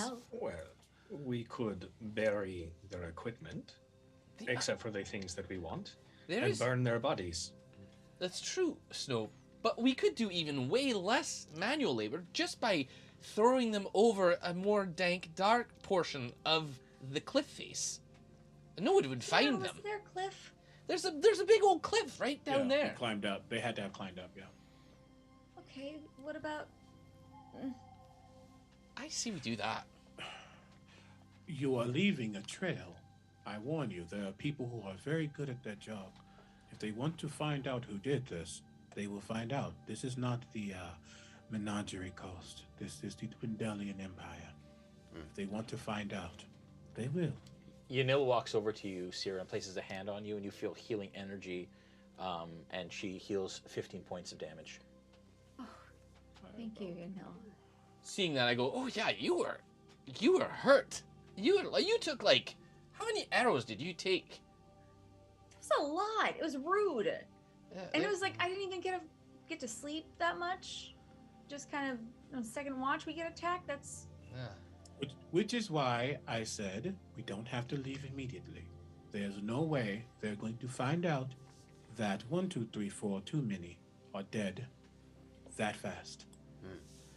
Word travels, not that fast. I could start digging now if we want, and I'm gonna cast Mage Hand, and the little claw's gonna pick up a little dirt and just little by little. Oh my goodness. It's all I Do can. we have anything to dig with? I don't think I have anything except for Mage Hand. You guys all pull out your mage hands and start. Yeah. Gaziel, seeing Zin that you're hurt as well, she comes over. She says, "May I help you? Nice work." I will not stop you, and I will say thank you. You can tell that he definitely got hurt. He's a wizard. But you can also tell he's not reacting to the pain in any way, shape, or form. As she heals 7 points of damage back. Yay! And your wounds begin to. I'm gonna second wind, and I heal 15 with a second wind. Okay. I roll max. Ooh. I think I can get maybe a hand at this point. I pop my claws and help with the digging. So you guys are digging a trench to hide the bodies. Yes. Yes. Who is? So you are leading the charge in this. Yeah, just with my own. A handful at a time. And who is helping? I'm helping. Okay. I'm helping. With another man. Okay. Yeah. Can Brandon and Sierra? Sorry, and Brandon. my and Nora- Echo's gonna help too. Okay. Can you guys add your survival check bonus to that, and you can do a survival check. I'm not going. Okay. I'm not And then- physically helping because ill. But what I am doing is, as they dig, some of that wind just drags the dirt away. Because when you dig, someone wants to fly back down. Yeah. He just constantly moves it, so it never stays around. But that does also mean there's probably a small dust cloud forming. So survival check, and then you whoever's helping can add your survival modifier to that roll. Okay. Okay. So- My Echo would normally get my modifiers as well, so Okay. should I add that Yep. if he's helping? Yeah. Okay, so then that's going to be +8 for the two of us. Okay. Who else? Sierra, you can add your I'm sorry, do bonus. I roll and then add that? No, just or- add it. Just what's your modifier? For survival? Oh, my Survival. modifiers for survival is 2 + 2. Okay, so that's 10. +2 for me. I'll help. 12. 1. We're at 13. 21. 13. There you go. 22. So 22? Yeah. Okay. Yeah. Yeah, so that's a 22. So you have your survival roll in all is a 22. And Yanil, looking a little concerned, kind of like walks over to the edge of the gorge and kind of looks over the gorge. And you watch as Buckylau kind of like sits down and sits back against the tree stump, kind of where he was sleeping, and kind of like looks down at the ground. Still somewhat covered with the grime and leftovers from the hunt earlier in the evening, but obviously deep in thought. Gaziel as well begins to kind of like fix her armor a little bit, slings her hammer away on her side, and begins to kind of clean some of the blood off her face, and so on. And she goes around to each of the bodies and kneels and says a bit of a prayer and a blessing over each of them as you all, as you all are digging this hole. You mentioned a weapon being on the captain. What was it? I'm just adding it to They're all notes. carrying scimitars. The soldiers had spears, and they all had crossbows. I'm taking 2 of those scimitars. Okay. I guess put it in my. You see, I guess like stuff it in my bag. Yep. Okay, cool. What kind of armor do they have? Yeah, so it's patchwork armor for the most part, but of good quality. It's just not matching across the way. All of the Zalezo are wearing the equivalent of half plate. So the captain's wearing half plate. The regular guards are wearing breastplates. And the soldiers are all wearing chainmail, plus shields. If nobody wants the half plate, I'll take it. How many half plates are there? 1. I was going to take a scimitar if there was another scimitar. Yep, there are plenty of scimitars. There are 10, in fact, scimitars. So 2 have gone. Siri, you take another one. Make sure you add these to your inventory. So who's taking half plate? That's you, Snow? If nobody else wants it. Yeah, go ahead. Okay, thanks. And then there's some chainmail, and then there's also a bunch of breastplates. Does the half plate look like it's not of the Empire, or does it just look like armor?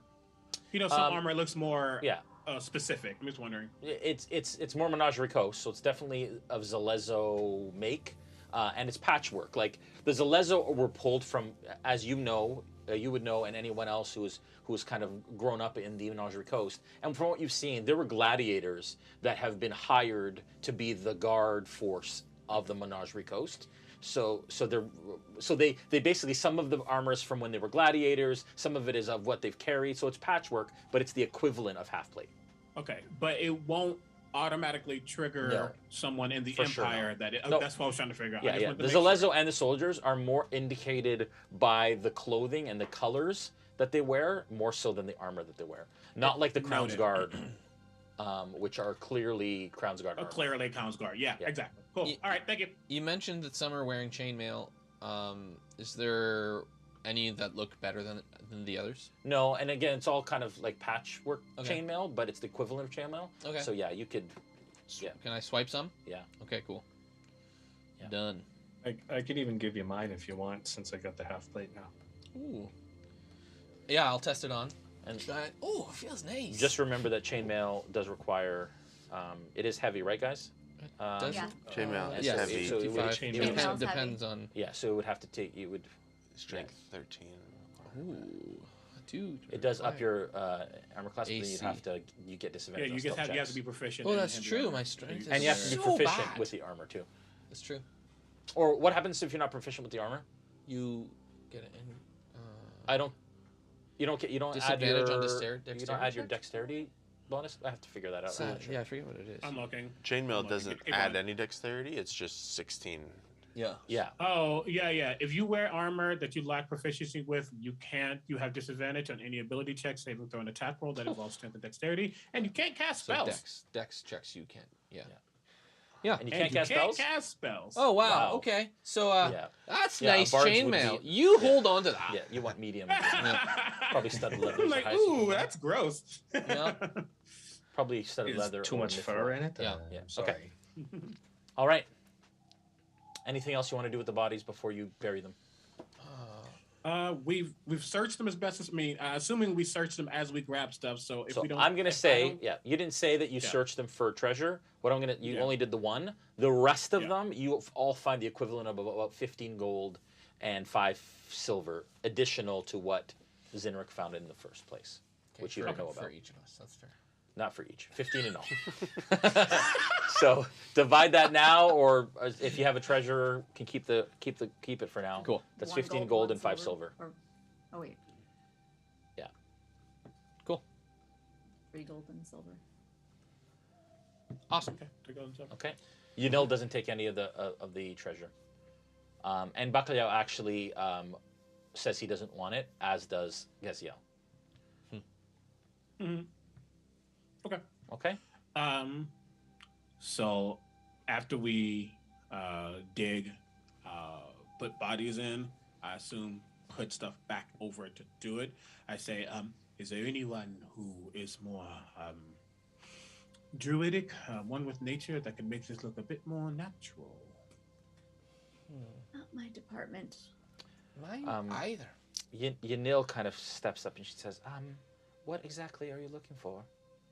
Well, if there are tracks coming to this direction and they come upon this camp, I would assume they would see the very obviously misplaced, displaced patch that has been created in this forest. The giant dug hole that we just filled in with fresh dirt. She looks and she says, yeah, but actually you guys have done, with the 23 or 22, you have done quite a good job of blending the ground and the surrounding area. It doesn't look disturbed from your perspectives, unless you were to roll a survival check that's higher, or perception check that's higher, or survival check that's higher. In this point, yeah. I'm still going to, I guess as we're talking very sporadically, just kind of go swipe some grass every now and then around and stuff, and just kind of toss it. Mainly just to, once it rains and does other things, just start that process of making it grow and look natural again with time, not now, but just making sure. Yeah. He's very meticulous about how he does things. Yeah. And he's like, noted. Yeah. Okay. All right. Onwards to we can rest a little bit longer. All right. Zenko. Resting. It's probably a good unless idea. you don't want to. None of you got the equivalent of a short rest. Only the people. Well, all of you got 2 hours rest, except. Yeah, all of you except for all of you except for Sierra and Zin got your 2 hours rest. Okay. Yes. No, I'm lying. Yeah, that's true. Wait a second. Who had first? No. Rest. Yes. Everyone has at least 2 hours because we stopped. We didn't. We had the second. We had the second. Yeah. So you guys got 2 hours. Yes. And everyone who was resting during who had the first rest? First watch.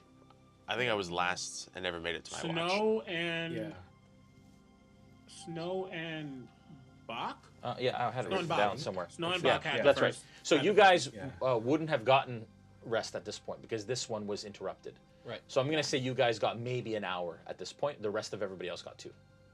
So in order to catch up, you just have to be an hour longer, sleep an hour longer than everyone else does. Are you going to attempt a long rest then? Yeah. I say we do. All of you? I would like to. Okay. What I'm actually going to do is now, and I'll say, let's make this easier. Everyone get close to the fire. And I'm going to take one of these swords and drag a big circle around where we are. Yeah. And I'm whispering words, a mix of Primordial and Elvish as I do. There's going to be slight glowing underneath the wrappings of my arms. The wind is kind of picking up, and I'm ritually casting Lileman's tiny hut. Ooh. Very good. Okay. While he's preparing his ritual, I will prepare a ritual of my own, which is my Feign Death ritual spell. Okay. Okay. What does that do? It basically makes it so that I look like I'm totally dead for about an hour. Okay. All right. Nice. Should we be worried? Yeah. Right? Like, you good? You good? Did he already? Oh dear. Do you tell everybody that you're doing this before you do it? Just that I'm doing it. I'm going to, as he's preparing, I'm going to take the time to prepare one of my own, but I do not let them know that it is for this. Okay, yeah. So Bach and Snow were the first to rest. Before you all kind of settle in, you all get to your beds again. The hut is done in 10 minutes, or it's an hour if you're technically 11 minutes because one 1 minute plus the 10 for the ritual. Yeah. Okay. So 11 minutes. This what does it look like? Your hut. It actually, I mean, you can't really tell what it looks like because from the outside, well, I can't tell, but from the outside, if you're standing outside, it just looks like the surrounding area because it's camouflaged to look like the forest, and no one immediately sees that something's there. Okay. Once you stepped inside, it's very cool toned in a way, kind of dim, but with the warm fire, it kind of juxtaposes that a little bit. Okay. It's very warm in here, not warm as in like you're gonna like burn up, but it's very comfortable. Yeah. And yeah, it I guess looks like a hut. Doesn't look like much. Okay. It is very practical, not visually like aesthetically pleasing. Yeah. It is just practical. Okay. Okay. Cool. Serves a purpose. All right. All right. You all settle in for the evening. Yay. And you get, and before you all fall asleep, Bacalhau speaks up and says, is the plan to head to Trostenwald still in the morning? I believe so. Oh, that's what I thought we were doing. All right. Good. Good to know. All right. Well, rest well. And he kind of pops into his shell beside you now. Good night. Okay. So Sierra, are you gonna go to sleep now that you're, and then we'll take it from the second watch?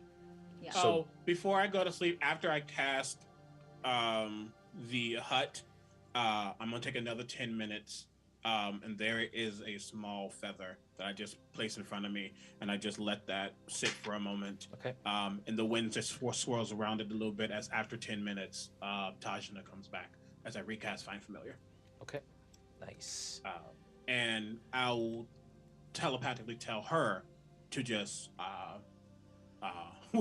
I'll say, I know you want to sleep, but you will just sleep for a long time.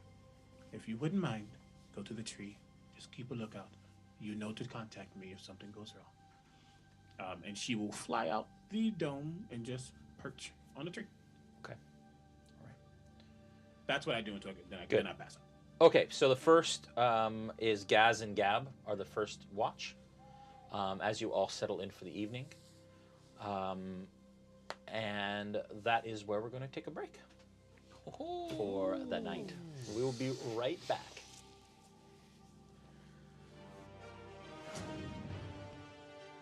Welcome to Dwarven Forge. This is everything you need to know about our terrain in 60 seconds. Ready? Let's go. We hand sculpt our pieces for maximum detail and artistry, infusing passion into every millimeter of our work. Everything is available beautifully hand painted so you can start playing right away. Or you can choose unpainted to paint everything yourself. Our pieces are completely modular, so you can use the same sets to create a new adventure every time. Most pieces have embedded anchor magnets that affix to our terrain trays for secure building, and for revealing rooms as your players discover them. We create everything out of Dwarvenite, our top secret PVC formula that's nearly indestructible. We pack our pieces with as many features as possible, such as swappable LEDs to quickly change the look of your scene. We offer magnetic accessories to add flavor or increase the danger. A 1-inch tactical grid is sculpted into our floors, hidden in dungeon flagstones, natural rocks, or sticks and plants. In addition to sculpted pieces, we make terrain trays to use as a vibrant graphic base for your build. We offer a range of environments, including dungeons, caverns, cities, castles, sewers, forests, mountains, streets, burrows, ice, and hellscape.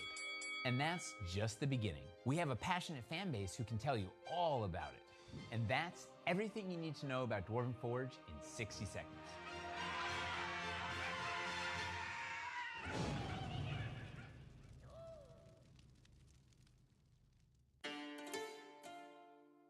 The games we play are the stories we create.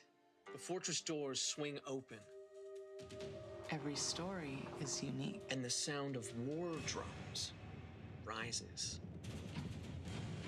Sometimes our stories come to us when we least expect them.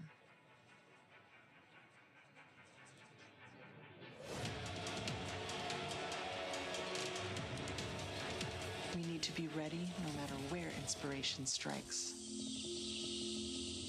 And sometimes our stories are told over great distances. No matter where your journey leads you or how your story is told. The games we play are the stories we create. Sirenscape can help make yours epic. Sirenscape is searchable, fast, and customizable from any device with no need to pre-install any sound. Adding epic atmosphere to your game has never been easier.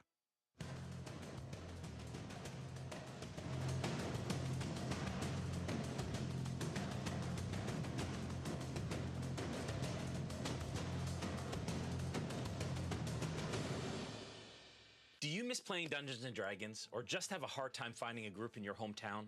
Maybe you just wish you could play more. On Discord, we created a community of over 100 people who are playing D&D around the clock. I'm Noggins. Oh, see. Cece. Piotr Strong Shield. Katarina. Elder Sidivar Baba Negra. Tayel. Daria. Kostash Morach. Elros. Falfur Softfoot. Ketis White Spine. S3 Reindeer. Misery Cordelia. Chardani Gulril. Braegon Iron Tom. Dimitri. Shalara. Barf Battlebrain. Atomic Scray, mate. Shortly Frudari. Warren Greenstep. Melina Lee. Sesh Morses. Malachi Dupraki. Sarah Sklar Life Forger. Travas. Tamazar. Esmeralda Ambershake. Elder Waddleby. Dustin Morses. Morgan Reagan. Aksha Kitty. Sterling. By integrating Discord and D&D Beyond, we're able to provide an immersive experience that is the first of its kind. You can create a character from 1st to 15th level, and then roleplay 24/7 in our Discord channels while combating monsters, crafting weapons, training new skills, and searching for items across our campaign world. You'll also have the chance to participate in random combat encounters and go on monthly virtual quests. Ever wanted to try your hand at being a dungeon master? Or maybe you're an experienced dungeon master and just want the chance to run more adventures. As a community DM, you can run encounters and virtual quests for the community based on monthly modules written by our very own accomplished plot team. Join us. Join us. Check it out. Join the Discord. Join us! Join us. And let's create incredible stories together.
Hey everyone, welcome back. Oh, broken. Broken. There we are. Welcome back, everyone. We had a short break, and we were starting off by doing rests and watches. Yes, so rests and we watches. said we were going to start with Gaz and Gab. Your 2-hour stint goes uninterrupted, so you can add 2 hours, and everyone who's not watching can add 2 hours to that.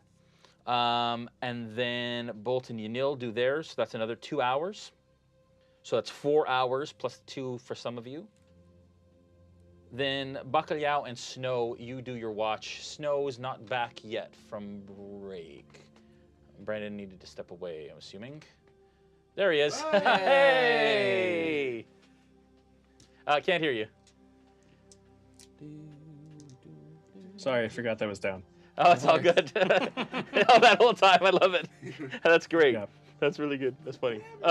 Yeah. So, Snow, can you give me during your rest? Can you give me a perception check, please? Tajna's also out looking. Just remember that. Okay. Yeah, I get a 9. Can Tajna give me a perception check, please? Yep. Roll well, Tajna.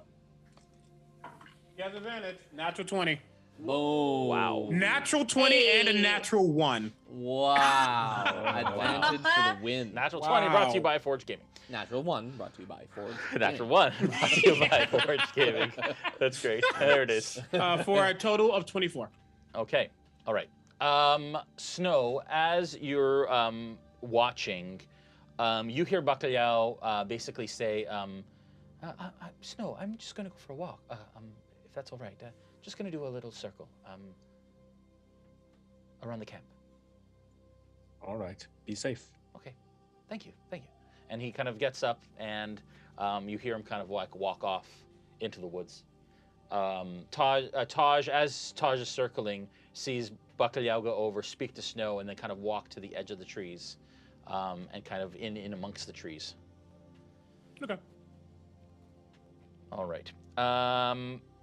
Next rest, and this is kind of at the end of your rest, Snow. You don't hear Bacalhau come back or speak, and you wake up your next rest cycle, which would be Zin and Syrah would be back for their rest cycle. Although at that point, hang on, I think we're good. And I'm assuming you guys were woken during yours, so we'll say, Snow, that you kind of watch till the end, and have gotten in and amongst yourselves have gotten 8 hours. For the sake of brevity, you all start to kind of rise, and it's a little later in the morning than you would typically. The sun has already risen, but you feel rested as you all sort of start to move around. The air is fairly chill in the morning up here. Not frost quite, but it is the summer. Again, being kind of a temperate, chilly territory. But still cool, especially up on the gorge with the wind. It is actually quite, even though there's even though the trees behind you are insulating, the wind coming off that gorge, off the edge of it, is quite cool. As you all kind of start to set the fire again and make sure that it's built enough so that you can maybe have a bit of breakfast before you head out. The first thing you notice, though, is Bacalhau still has not come back to camp. And Snow, you hear Yanil kind of pop out of herself.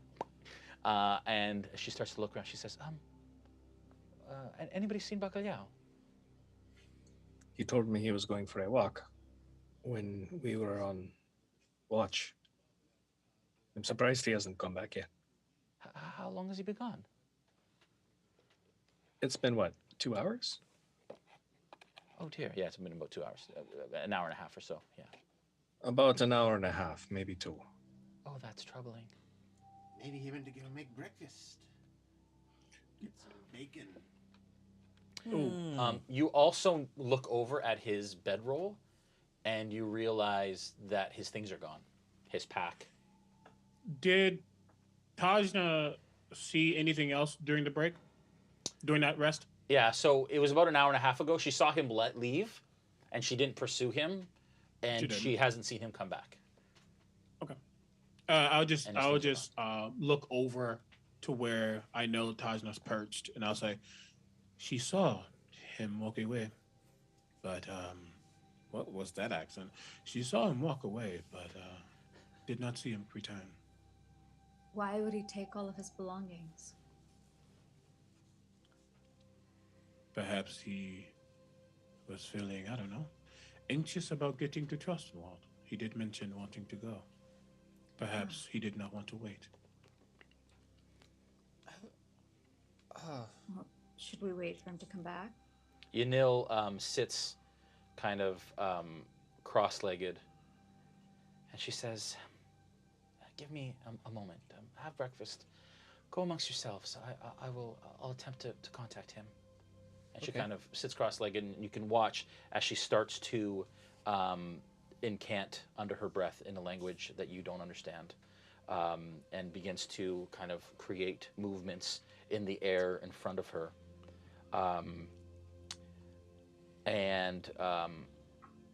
She takes out her staff and she kind of puts it in front of her and begins to concentrate. I've never seen her. And you can Different see her accent as well. You can kind of see her sort of like tilting her head, almost like she's kind of searching, but not in the ether, not in this space. And this is going to take 10 minutes. So what do you do in the midst of her doing this? I'll rekindle the bonfire, and I'll start reheating the any leftovers from the last night's kill, the boar, I mean. And I'll try to fashion like a spit, just to be able to get rotisserie going. Ooh, rotisserie. And I'll use Mage Hand to crank it. I'll use one of my rations to spice up the spit. You know what I mean? Yeah. To kind of get the flavors going. See if that works. Okay. So you start to kind of prepare. I'm assuming you took all the rations from the guards. The 7, yes. I would say that each of them had 7 left. Okay. Actually, I would say the Zalezo had 7. The soldiers had 10, a full 10. So that's quite a bit amongst them. 107. Yeah. So each of you, I would say that each of you could take take a full set of rations back. You had none, so I'll say that all of you have 10 again. Okay, cool. Okay, great. And go ahead. Go No, ahead. I need to message you because I realized some things I didn't ask about, like how much gold I started with and what rations I had and anything like that. I didn't get any of that from you, but yeah, we can talk about sort that that out. Yeah. Yeah. Cool. All right. Go ahead. Oh, I was going to turn to Zin, and seeing his familiar, I will ask, what is your familiar's name? Tajna. And so I will turn to Tajna, and with Speak with Animals, I will say, thank you for helping us. And I don't know if it works, but I'm trying it out. I don't know how it works with a familiar. Speaking with a familiar. Okay. So, I don't know. But technically, a familiar isn't a beast. It just takes on the form of one. But I don't know. What language does it speak? That one. That one right there. Technically, none. Interesting. So how do you speak to it?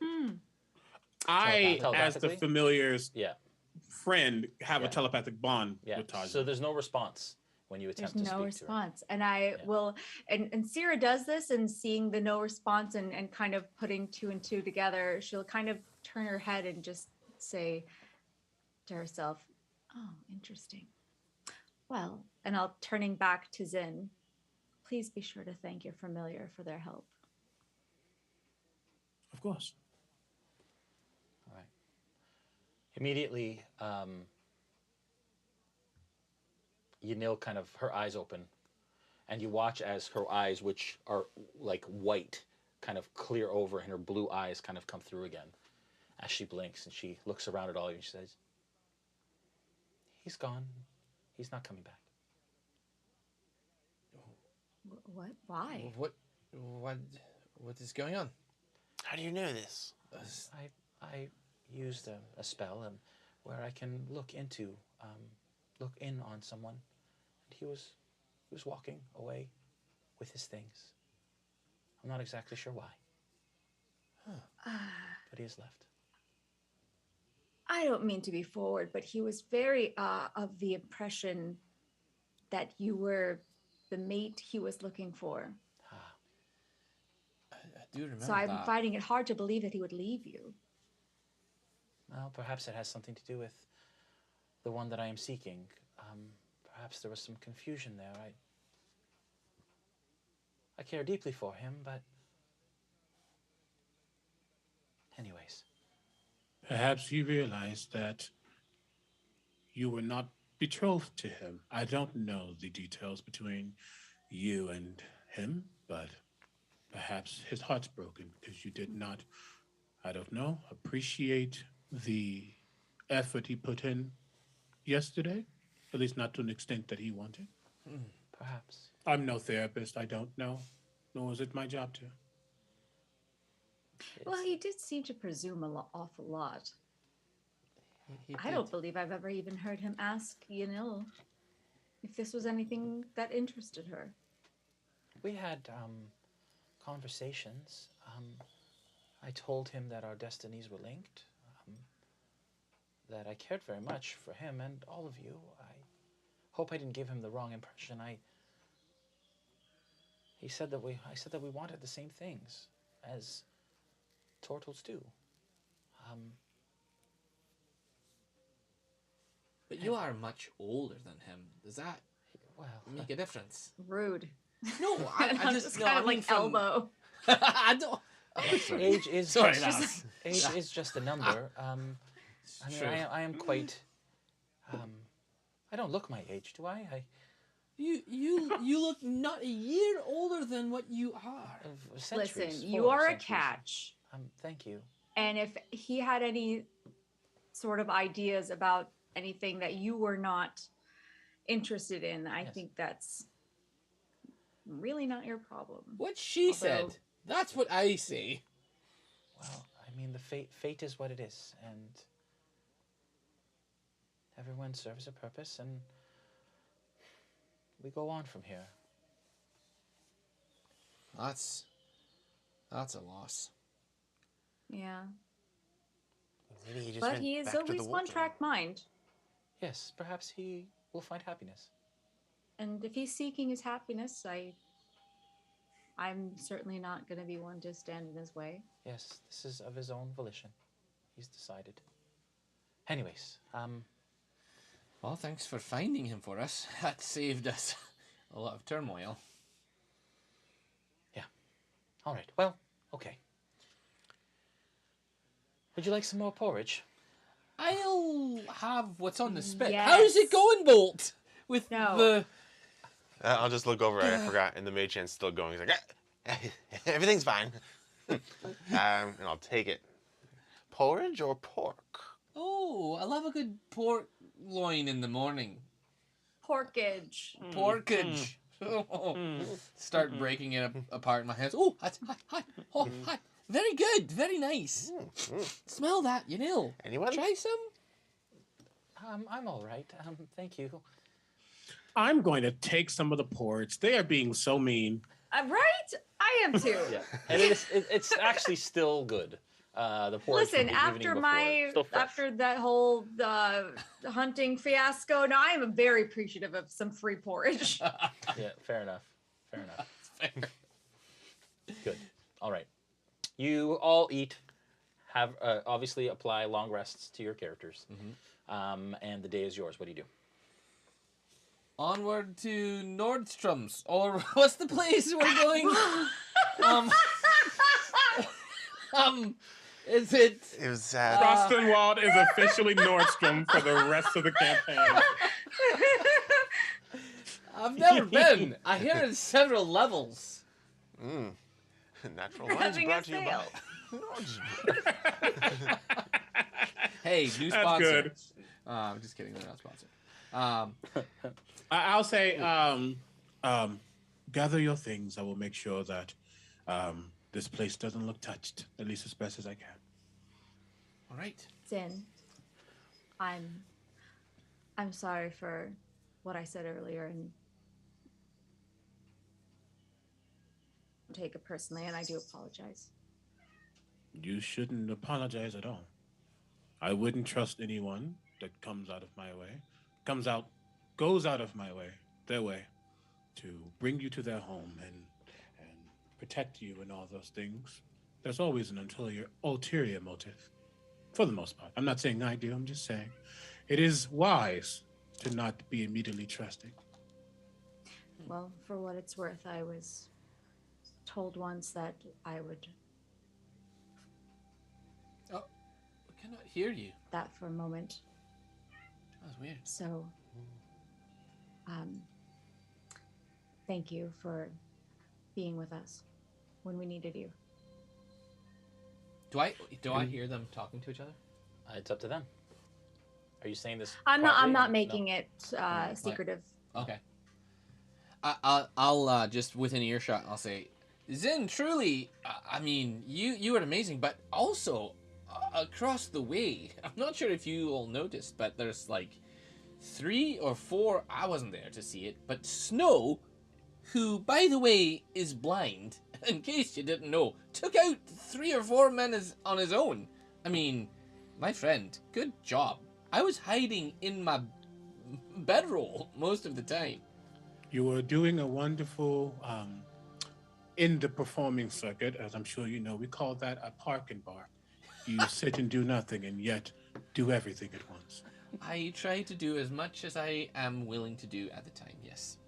And it was quite the thrilling performance. Oh, thank you. I'll take that as a belated compliment after your belated insult. I have to admit I was a little confused. I didn't see you, but I heard your voice in the voice of the god.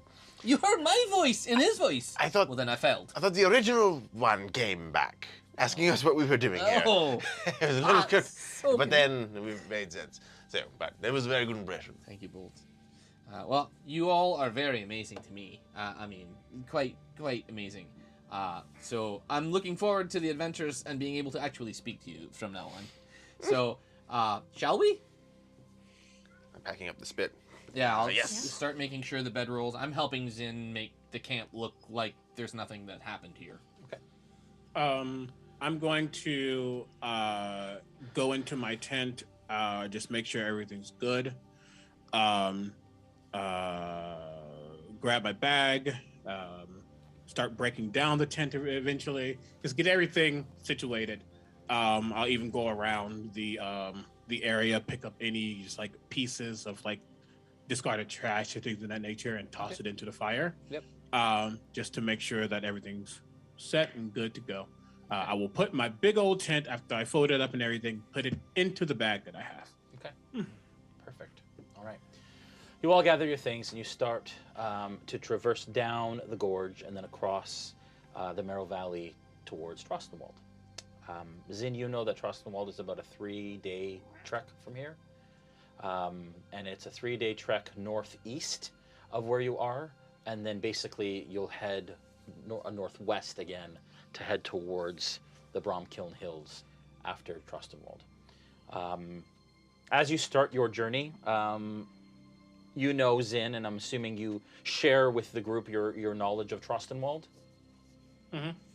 It's a rural borough, of simple homes, competing breweries, and fishing huts that form a kidney-shaped layout wrapping around the western end of the Ustalok, which is a lake that stands just north on the Amber Road, heading northeast through the Merrow Valley.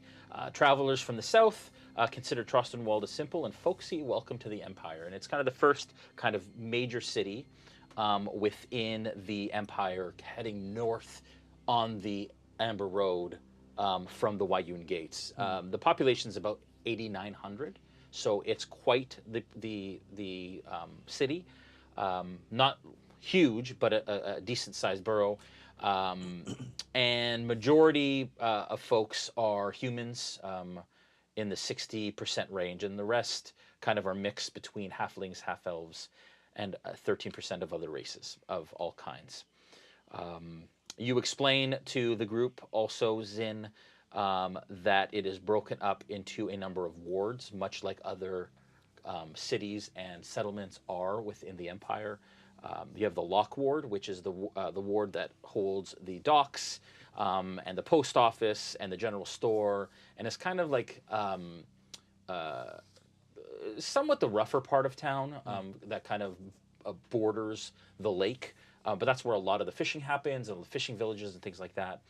There's the Hill Ward, which is where the Crownsguard stockade is, and a number of other establishment, and that is where the wealthy and the well-to-do tend to live. And then there's a North Ward, which basically holds all of the breweries. And Trostenwald is known for its ale. In fact, there's 3 different breweries that kind of compete for the best ale in the area, and all of the Empire is kind of, that is their main export out of Trostenwald, is this ale that is called Trost. And there's 3 different types.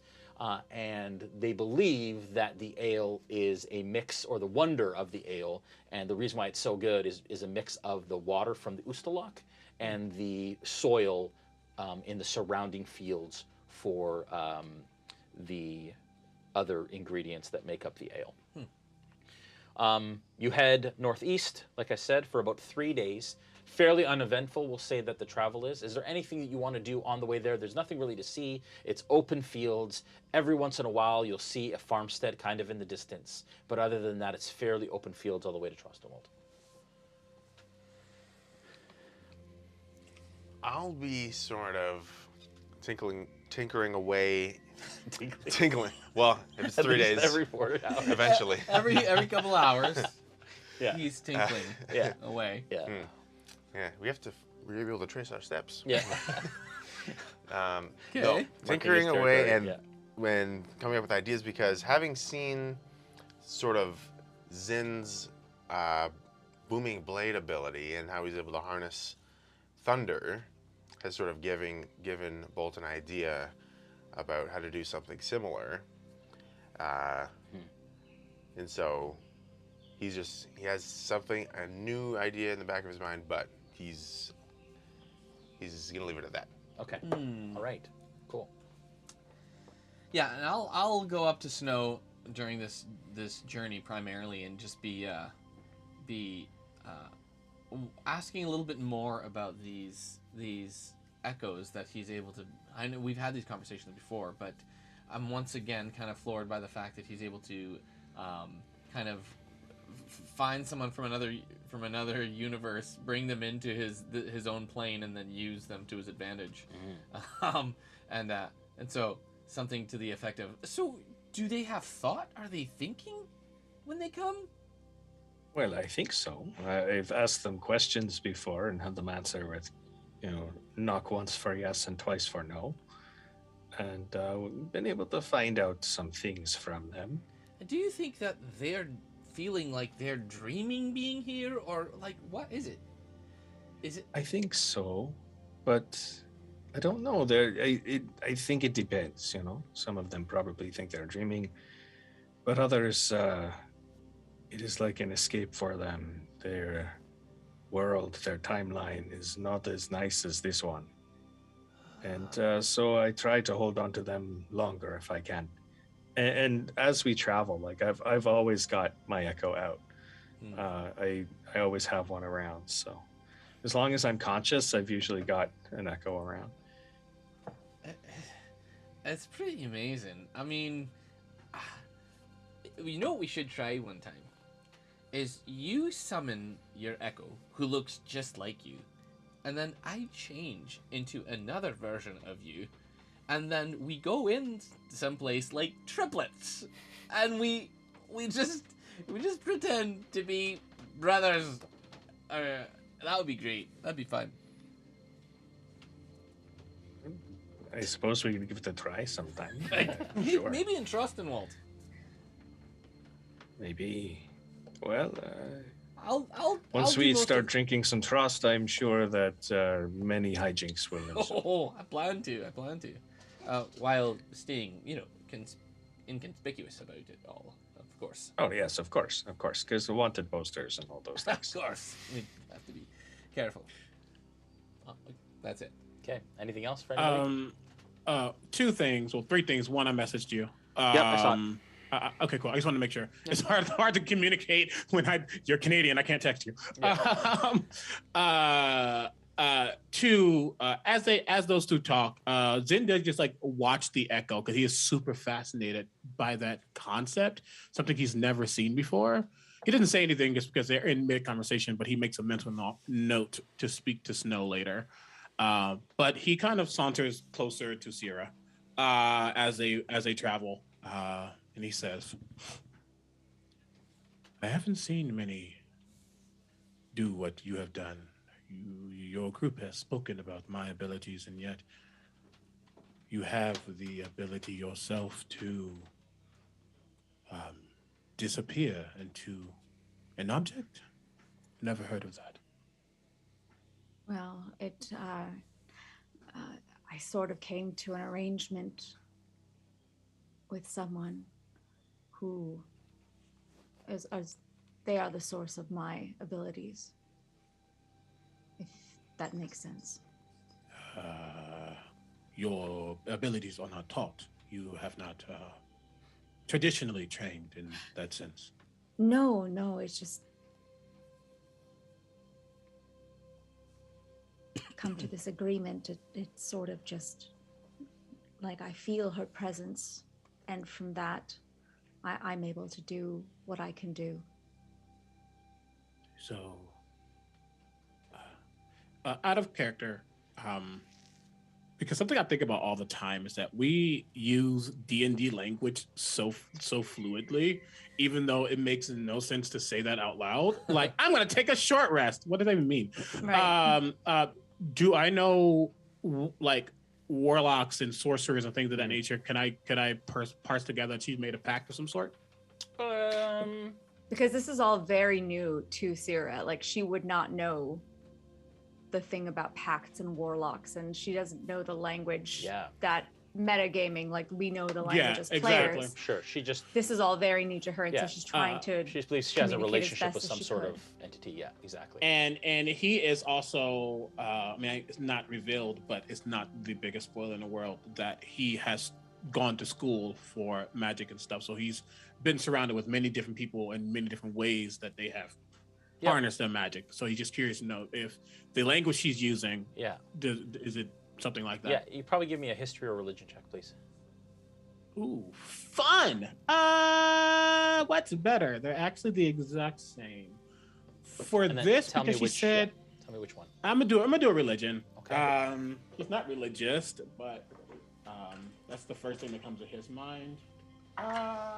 Ooh, yeah, that's a 19 on the die, so that's a 23. Yeah.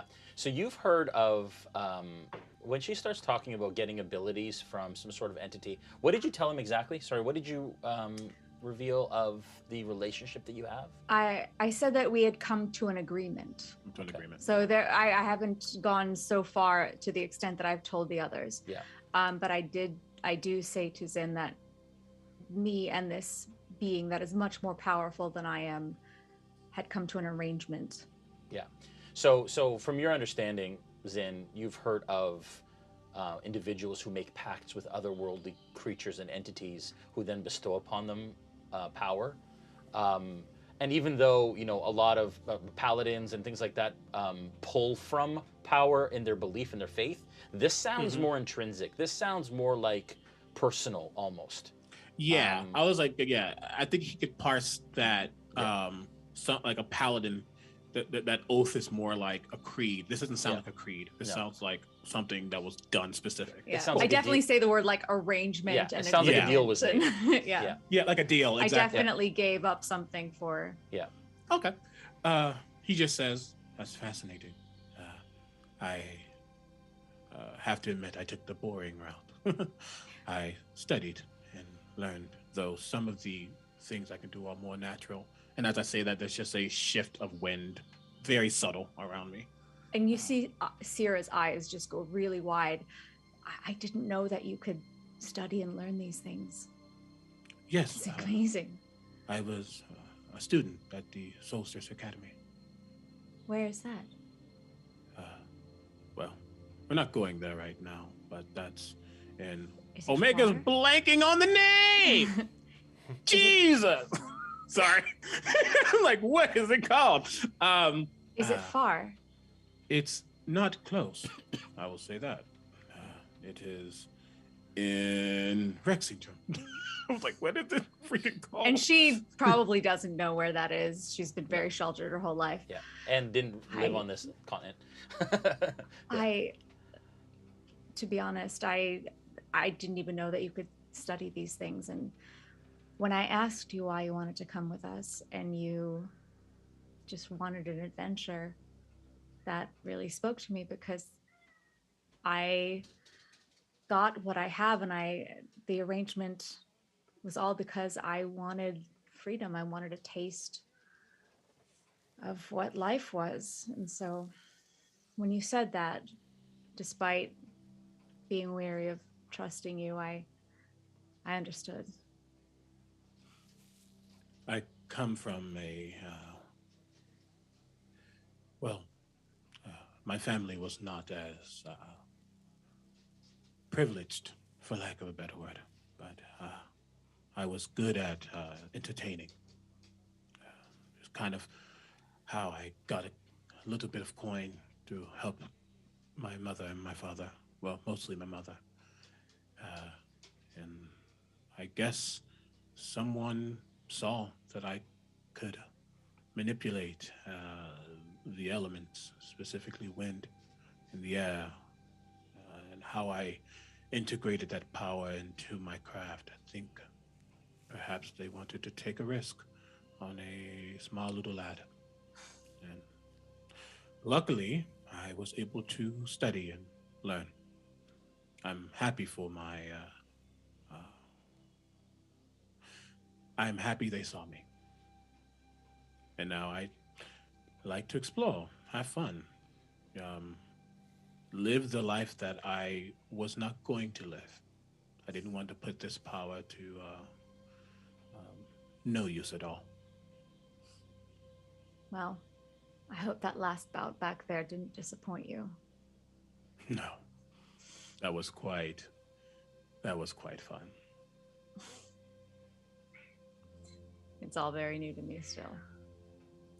If you ever are interested in at least looking at things, I don't have a physical book per se.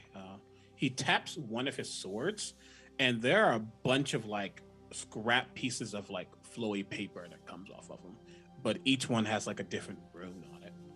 I can at least show you or give you a little look into how I manifest my power. I love that. Of course. He'll smile and then start to whistle and continue walking. All right.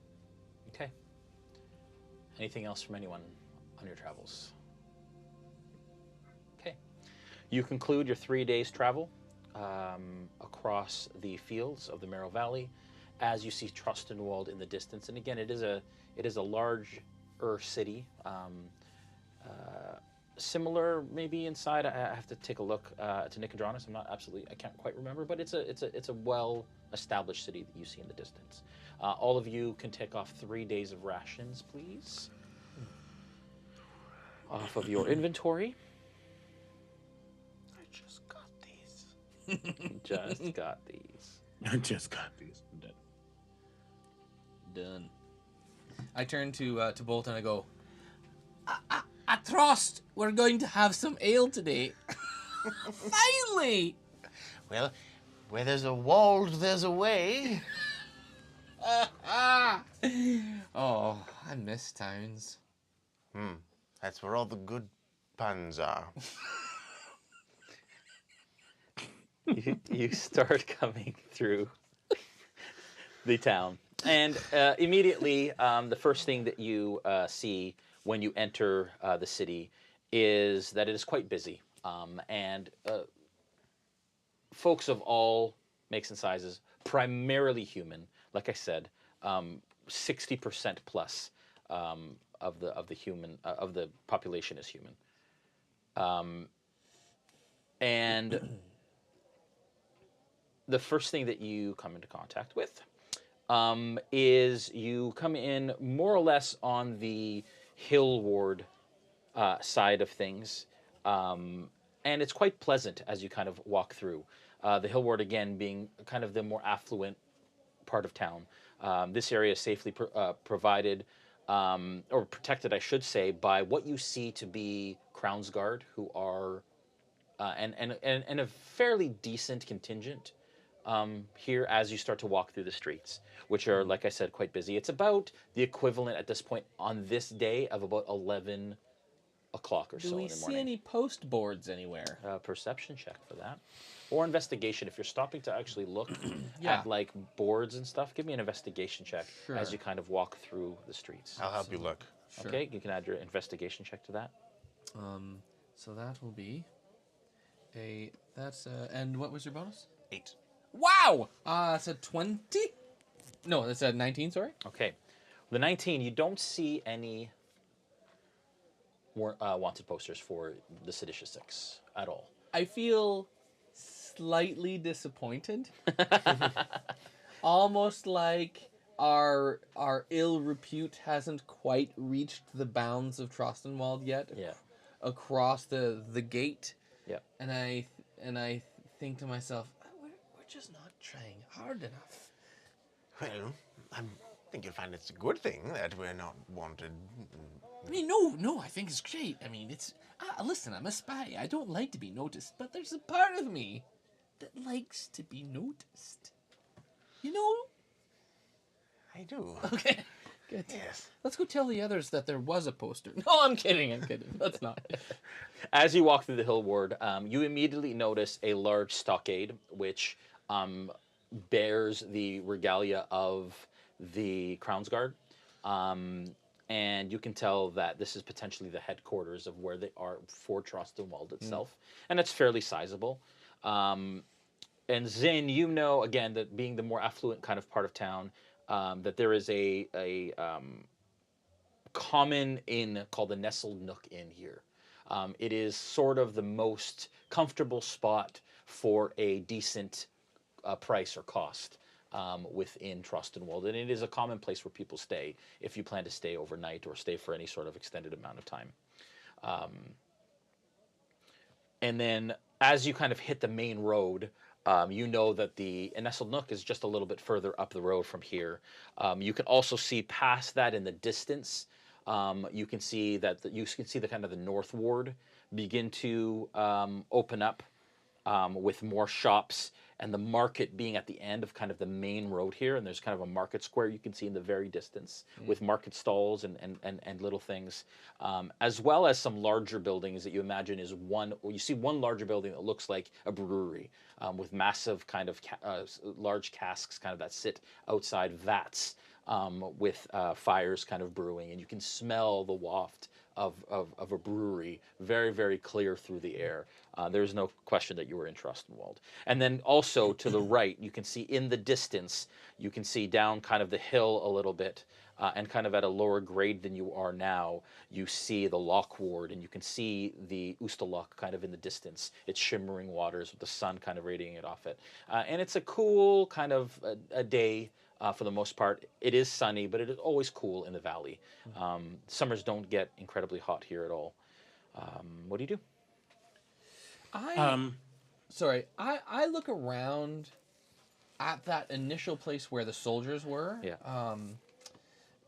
Forget the barracks or whatever you were talking about, and I'm specifically trying to find, to look and listen for just during our time here, someone who is a high-powered individual in the military ranks here in town, or in the security police ranks here in town. Okay, so or a mayor, or a noble, or somebody like that. Okay, give me a perception check for that, to see if you can kind of, as you're walking through this area, notice anyone of that sort of repute. That is a 19. Okay, with a 19, you see Crownsguard milling about. You see some Crownsguard potentially who may be higher rank, who walk amongst other Crownsguards, so little groups of them, and maybe one of them may be what you imagine could be a sergeant rank. Okay. So not super high. And then you see some Crownsguard outside of the stockade, but other than that, you don't see any high-ranking, or what you imagine, would be high-ranking individuals milling about this area. Okay.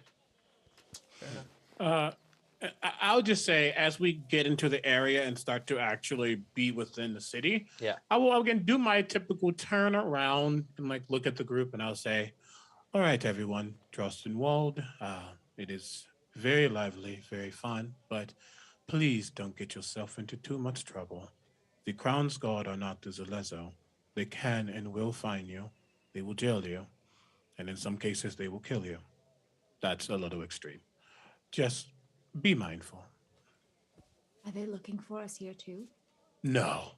To be quite honest, this is going to sound rude, but you are irrelevant here. Just don't make yourself relevant. Oh, thank the gods. It's nice to be able to walk around somewhere. Finally, a little irrelevance. Fine, yes, no, it's good. It's good to be hidden. All right. And you are Plunk at this point? Yep, you're in Plunk's. I'm in my Kenku. Okay. All right. Is there a store slash sort of armory looking place? It's just somewhere where anyone can go in and get if they needed to. Yeah, sure. Look into armor. Yeah. So immediately in this area, it doesn't appear that the Hill Ward. They've got some opulent like clothiers and kind of more kind of highfalutin sort of shops, specialty shops, little that sort of stuff. Nothing necessarily practical or weapon like. There aren't any blacksmiths. You hear the ding of metal in the distance, but not in the immediate area that you are. You know, Zin, and I don't know if you ask. I'm assuming you're having this conversation, or you don't notice it in the area. So do with that information what you will. But you imagine that there absolutely is somewhere around this area that potentially has what you're looking for. But not in the Hill Ward. There's got to be a blacksmith around these areas somewhere. Would you think? Maybe Zin. Zin, you know. Yeah. Go ahead. There's a blacksmith in the I don't know actually. Where would it be? Yeah, so you would know that there's a Lockwood. The Lockwood General Store is mostly for general goods. So you'll find building stuff, you'll find adventuring gear, some of it. But there are blacksmiths both in the North Ward and in the Lock Ward as well. But the Lock Ward tends to be the more affordable of the blacksmiths, just being kind of the general sort of area that you could. And you could find a decent selection of weapons and gear for venturing in the Lock Ward. All right. Yeah, I'll say if you're looking for something specific, the Lock Ward would be better, but the North Ward has a bunch of generalities that you might need or might be interested in. Well, I'll tell you exactly what I'm looking for. It's armor like what I'm wearing, but something a little stronger. The idea I had, after watching you fight with those Lezo and using your thunderous powers, it gave me an idea for perhaps a use of my own powered armor. But it would put me right in the middle of melee combat. So perhaps a little stronger armor would help and make me a little more tougher in order to really contend in that fray. Do I believe the North Ward would have like potentially? I don't know if from what I'm hearing, either like stronger armor, like full plate, things of that nature, or like things like adamantine or mithril, things of that nature, or would that be more Lock Ward? Yeah, so North Ward is a place of industry. So it includes the local breweries and bordering the fields. So it seems like general work around the area consists largely of moving industrial sort of pursuits, specifically to the breweries. So most of the shops are either in the market square or in the Lock Ward. You would find a blacksmith who would create armor, definitely in the Lock Ward. The Hill Ward might have armor, but again, it'll be like specialty, like designer armor, which is gilded and gem encrusted and all of that kind of stuff. You would find the stuff that is mostly in the Lock Ward. Cool. As I listen, well, I smile because he noticed me. But I will say, if you're looking for something more specific, more sturdy, the North Ward is cute, but you'd want to go to the Lock Ward.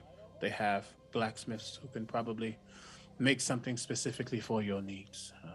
I see you, and I look him over. You made your armor. Well, yes, this piece here was a gift of chainmail that I was able to fabricate into something with a little more pep, shall we say. But yes, something a little more tough, a little more firm would be able to probably get me closer in combat without having to worry about whether or not I'm going to die. Well, let me ask you all, what is your intention for being in Trostenwald? I can then help with a itinerary of some sorts. Well, for me, it's just a little armor, but you still. Yes. I wish to get sufficiently drunk, like really drunk. I trust we'll get to that at some point, my friend. I've never been drunk. Can I get drunk with you? You've never been drunk. Absolutely. I'm a terrible drunk, but I'll do my best to guide you through the process. Wait, okay. When you say you're a terrible drunk, does that mean once you're drunk, you become terrible? Or do you mean you don't hold your liquor well and you throw up very quickly? Or do you mean that you don't need a lot to get drunk? Do you remember when I got this tattoo? I told you the story. Oh. Yes. You know, it's back in Darkdoe. Right. Yes. Yes. Right. It's not, do you remember Summer? Summer gave me this tattoo. And, yes, I do remember that. Well, actually, yes.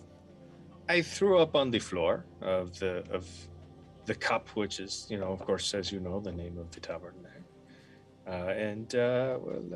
Let's just say that I might do that again today. So, yeah. I hope so. Throw up or get a tattoo? Which one? Gaziel speaks up. She says, "This is all fine and good, but we've been doing a lot of walking. Is there anywhere perhaps we can buy some mounts?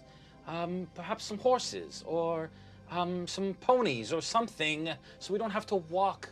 This armor is chafing." The Lock Ward probably will have something. But forgive me, when we were back in my camp, it seemed to be an urgency to come to Trostenwald. But now that we're here, you want to get drunk. No judgment. But I'm just curious. There wasn't an actual reason to come here. You just... Oh, no. My sister, as far as I know, just died. And I would like to get really, really drunk. So, these are my reasons. Now, of course, Trostenwald is a big place. There's lots that we can do here. So, of course, we have reasons for being here. What were but right those now, my mind is again? simply on the drink. Yes, we should let Yniel prioritize our itinerary. Gaziel speaks up again. She says, "I don't think we're going to spend too much time here. We have a mission of utmost importance for the greatness of the..." And she starts to speak up, and people kind of start to turn as she starts to kind of like preach a little bit. And she says, "We need to move on. Yniel needs to get to her destination. We were going to resupply here, is my understanding. Perhaps we should do that. And maybe some mounts will help us to get to where we need to go a little quicker and a bit more comfortable." Can we afford mounts, though, Gaziel? Yeah, how much does that go for? Don't know. We should find out. That's true. I guess we don't know. We just need to ask. All right, then how about, now that I understand the purpose of coming to Trostenwald, my apologies. I don't have a telepathic ability to read your minds.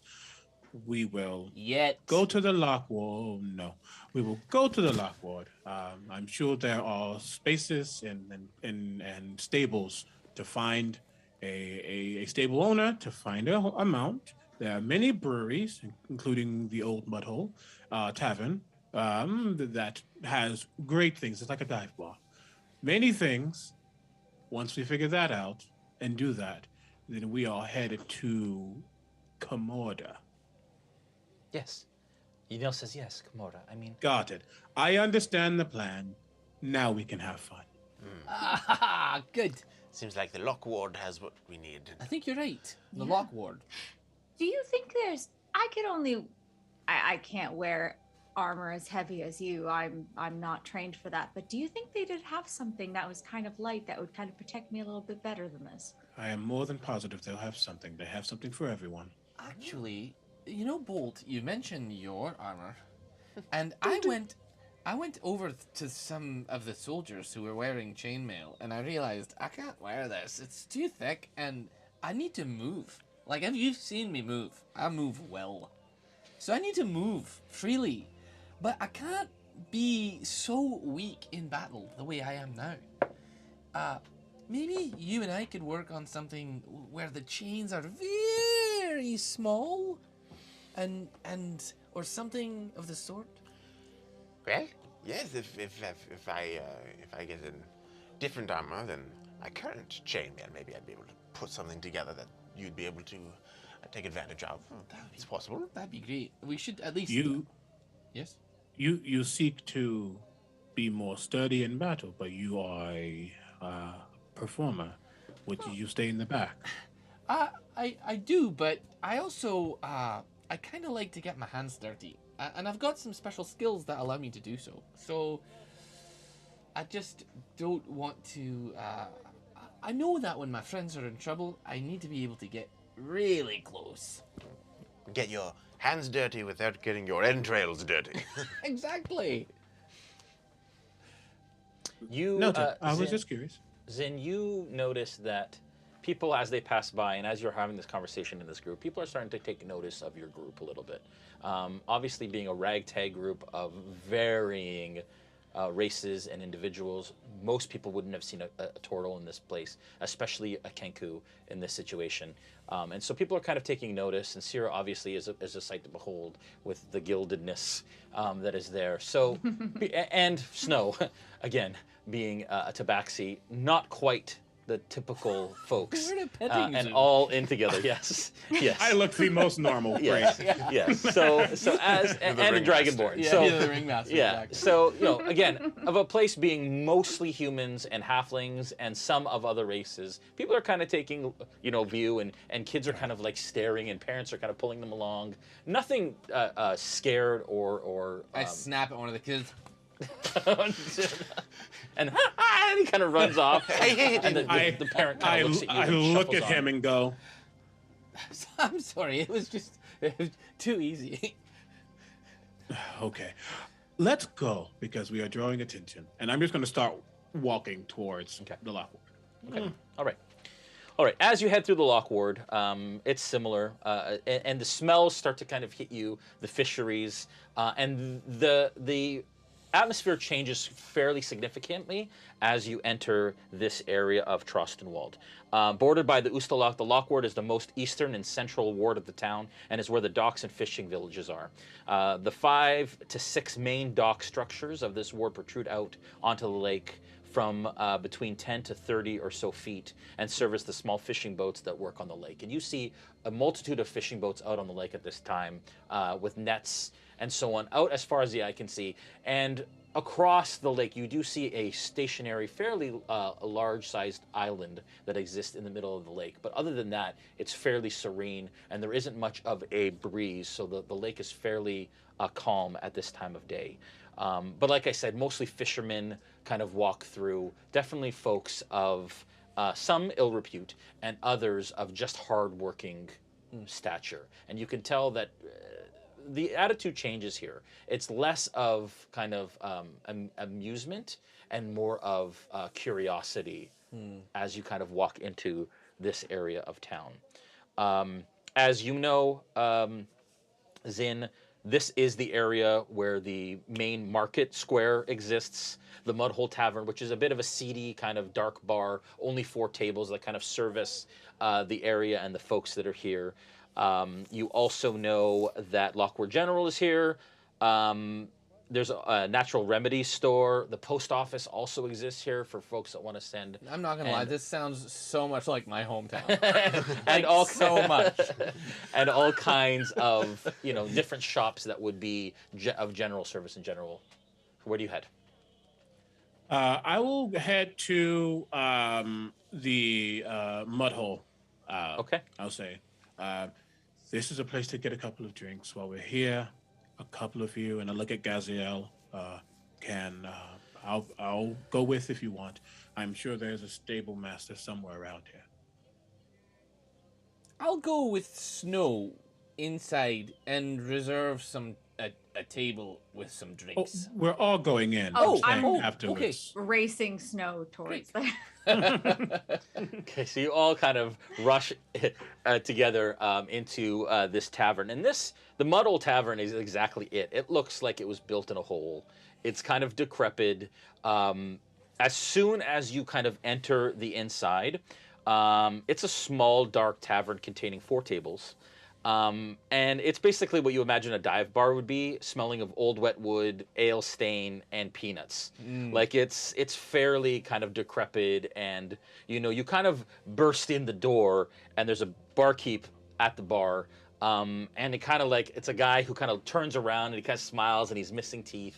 And is currently kind of wiping the bar top with a rag that has been used and not cleaned in some time. And as you walk in, and there's one kind of drunken fisherman that kind of looks up at you and almost spills kind of his ale over his chest as he kind of looks up as you kind of burst through the door of this small little dive bar. What do you do? Barkeep. You carry all 3 flavors of Frost? Aye, I do. One of each for me, please. One of each. 3 alcohols for myself. 3 for Throw her. some coins down.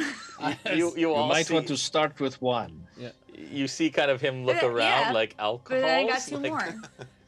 Clearly you're new here. Right. And new to alcohols in general. Yes. He says, what kind of alcohols are you looking for? Who is he asking? You. Me? Yeah. What are you famous for? What is your specialty? Well, of course, the trusts. But we have other sorts of things too. I want that. Give me that. So I'll also get 3, please, like my friend here. 3, all 3. All 3, the 3 famous trusts. All right, I can do that. And he starts to kind of go to the kegs at the back that are kind of lined up on the wall, and he starts to pour a bunch of anyone else mildewy wooden old of mugs. How much do I know a mug? A stein of Trost cost. Yeah. That's a great Not to make question. you do math. Yeah, 1 second. Hang on. You guys can go on as I'm just doing this real quick.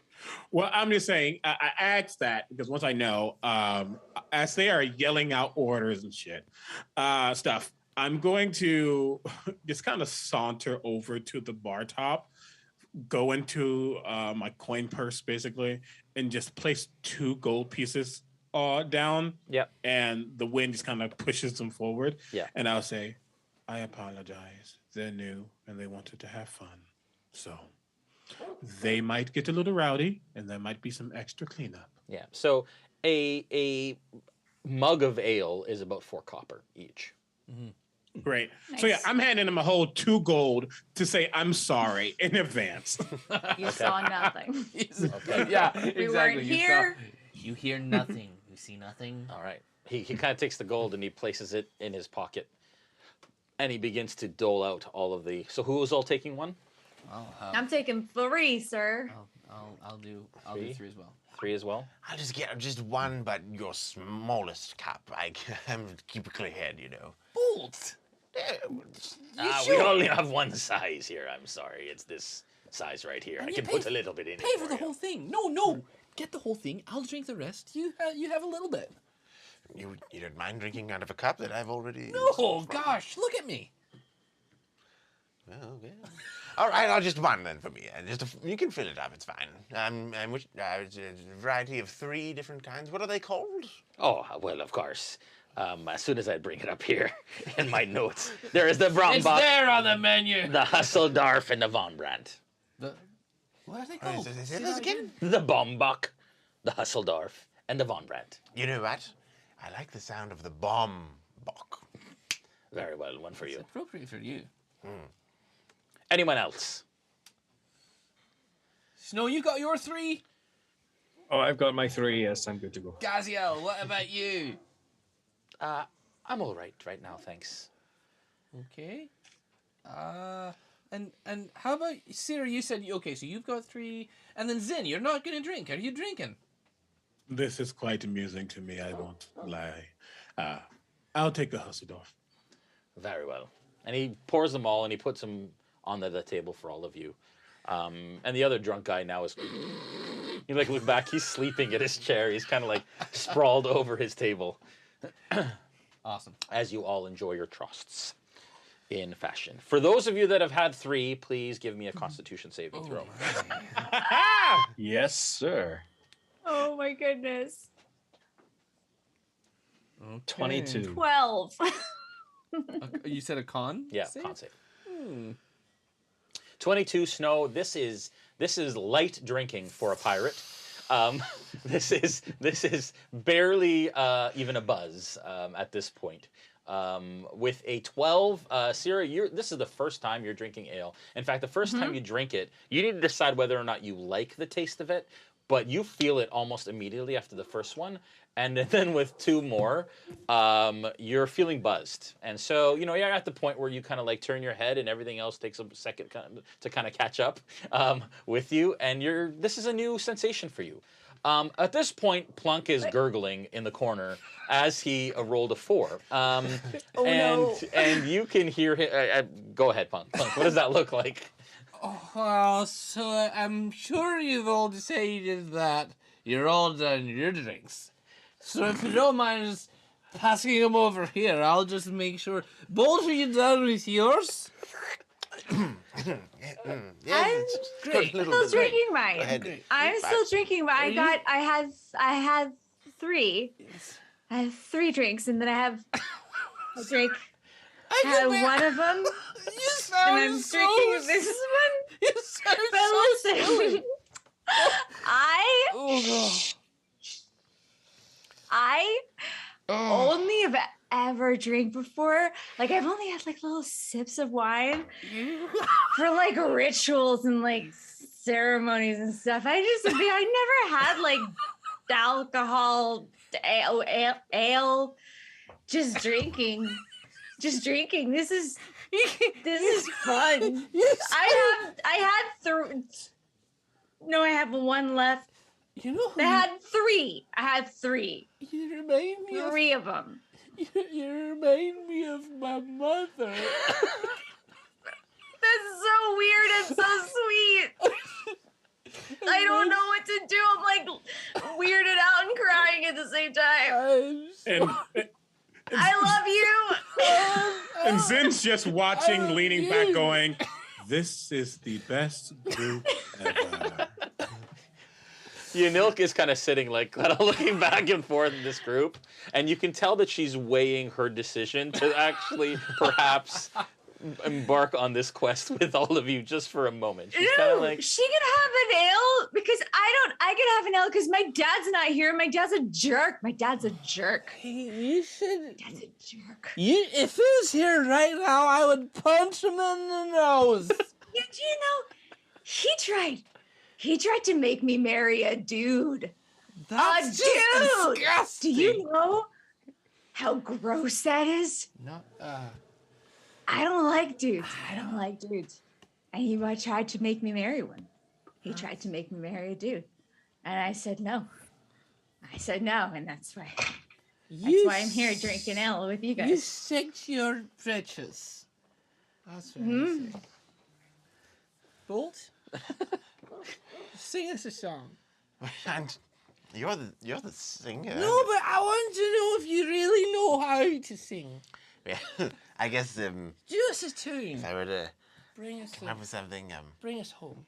There once was a creature who drank, and it caused him to really stank. And after he drank my drink too, he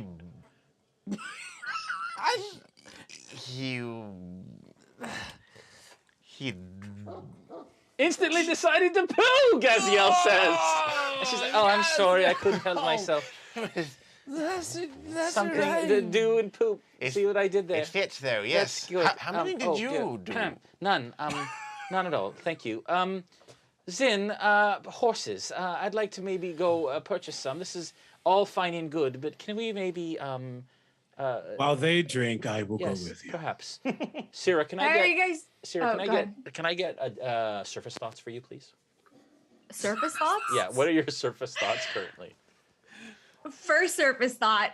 Especially I when love it. ale. Sorry. Especially when it surrounds. Ale. Especially when it surrounds your father. When you're talking about your dad. Yes. What were Second the surface surface thoughts? thought. Yeah. Man, my dad's such a jerk. He can't tell me who he can't tell me who to love. I love Lisa. Lisa is the prettiest. She's the prettiest girl I've ever seen in my life. Okay. And I'm gonna marry her one day. And my dad is, I don't care what he's gonna say because I'm here now. I don't care about him. I love it. Okay, good. Okay, so those are your surface thoughts. Nobody else heard those. Those were surface thoughts. Got it. Okay. Awesome. All right. If Zin's taking Gaziel shopping, then I'm just gonna tag along. Hey, you stay here. You're good, right? You're good on your stool. So you don't mind if I have that Hold drink on. of yours? All of the sober people are leaving. So Yes. Where are you going? Yanil, she'll stay and watch you. Hey, Are we I not feel- drinking anymore? I'm staying. You- I'm not going anywhere. I mean, we could. No. You who are drinking right now, stay, relax. You just traveled for 3 whole days. I will take Gaziel. I will begrudgingly allow Bo to come with, and we will go see about horses, and then come back. Just relax. I'll stay here with them. Yanil says. All right. I'll watch over them. You go. So you're going to see a man about a horse, yes? Yes. Yes. Go get us the best Are you horses gonna go get me my horse? I will haven't try seen my my horse best in a to long see time. about getting up. Are you ready? Yes. Gaziel stands up. She says, "Let's go. Horses." And I'll look at Bolt, like almost like it's not a finger, it's not Maid's hand at all, but almost like a small gust will like lift your chin up a little bit. He's like, "Are you coming? Are you going? Are you staying?" No, yes. Here I come. You're good. Good. Yanil's got him. Okay. Yes. Go. I'll take care of everything here. And I will look back at the barkeep and I'll get again. I apologize, and I'll start to walk out. Okay, great. All right. So who's going to the horses and stuff? So Gaziel, Bolt, and Zin. Zin. Okay, and the rest are staying. All right. As you all kind of head out of the mud hole, you kind of hit the street, and you all, as you do, you see a caravan, a caravan of sorts, a couple wagons, kind of heading up the street with horses drawing them. One of them, the first one that you see, you actually see that the person kind of piloting the horses on the front of the wagon is like bandaged up around their arm and their head, and there's blood kind of soaked this bandage, and you can tell that they're older wounds that exist, and they've had this for some time. And then inside the wagon, it's kind of an open-topped wagon on the back, and you see 4 individuals, a mix of male and female humans, and they're all injured, all holding some sort of injury around. The one has their hand kind of at their neck, and it's bandaged around and bloody, and they're all kind of in the wagon as it moves along. all have seen something happen in some way, shape, or form that was not good. Another wagon passes behind them, same thing, full of kind of injured individuals in the back, all with some sort of wound in an area, and they're all kind of trotting up the street. Do I know anything about this? Is this something I've ever seen before when I've searched around and been around? No, it just looks like some sort of caravan. You imagine maybe merchants or traders of some sort. They do have goods packed up and stacked in and around where they're sitting in the wagon, but they all seem injured. And they're kind of coming up along quite destitute and sad, coming up the street, kind of heading towards the market square. I'll just, as we head out, I'll just say, 1 second.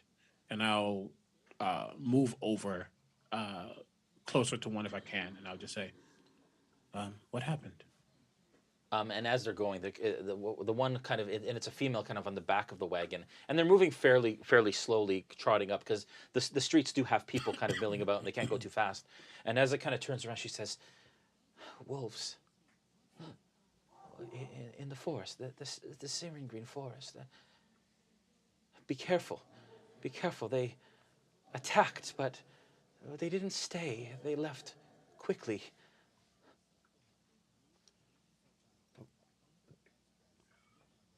Were just attacked out of nowhere, or? Yeah, yes. They came out in the night. We were camping along the road, and they came and they bit all of us, and then they left. They came over and bit you, but they didn't try to kill and eat you? I don't know. I mean, we were all very brave, but none of us died. Do you mind if I take a look at where they bit you? Are you a healer? Well, I am a very inquisitive type, and maybe be able to discern some things. Okay. Well, all right.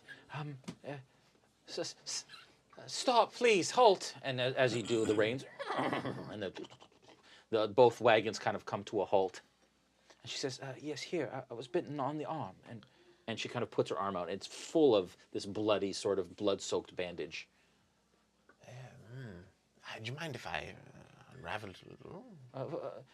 Please be careful. And it's like caked. It's been 3 days since this has happened, so you can tell kind of it's festering, and potentially quite infested. Infected. Thank you.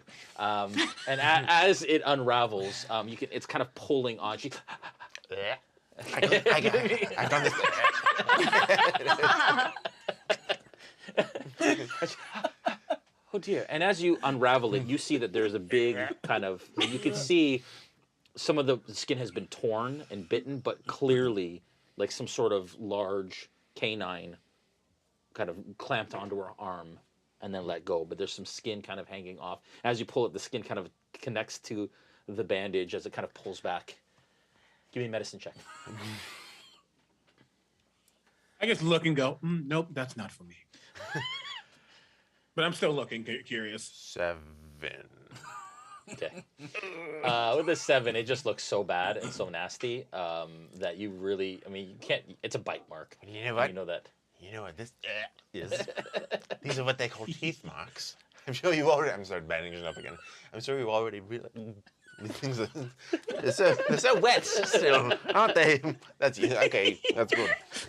Gaziel kind of comes up and she places a hand on the arm, and this blue radiant magic begins to kind of engross the arm as the woman kind of looks down, and as Gaziel takes the hand off, the woman seems quite shocked and starts to pull the bandage away, and the wound has closed and is beginning to close, and there's still a scar there, and you can see where the end. And she goes, "How did you do that?"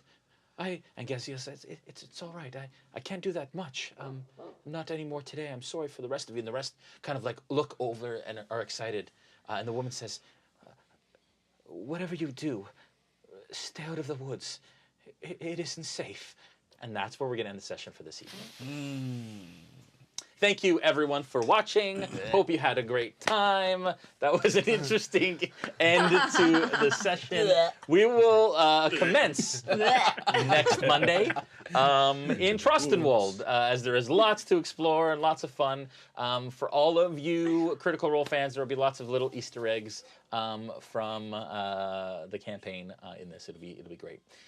As we've done our research, and we'll have fun in their world, and want to thank them also because we didn't do that off the top of the show. That's true, we didn't. All the great folks at Critical Role and the wonder that is Wildemount and Exandria.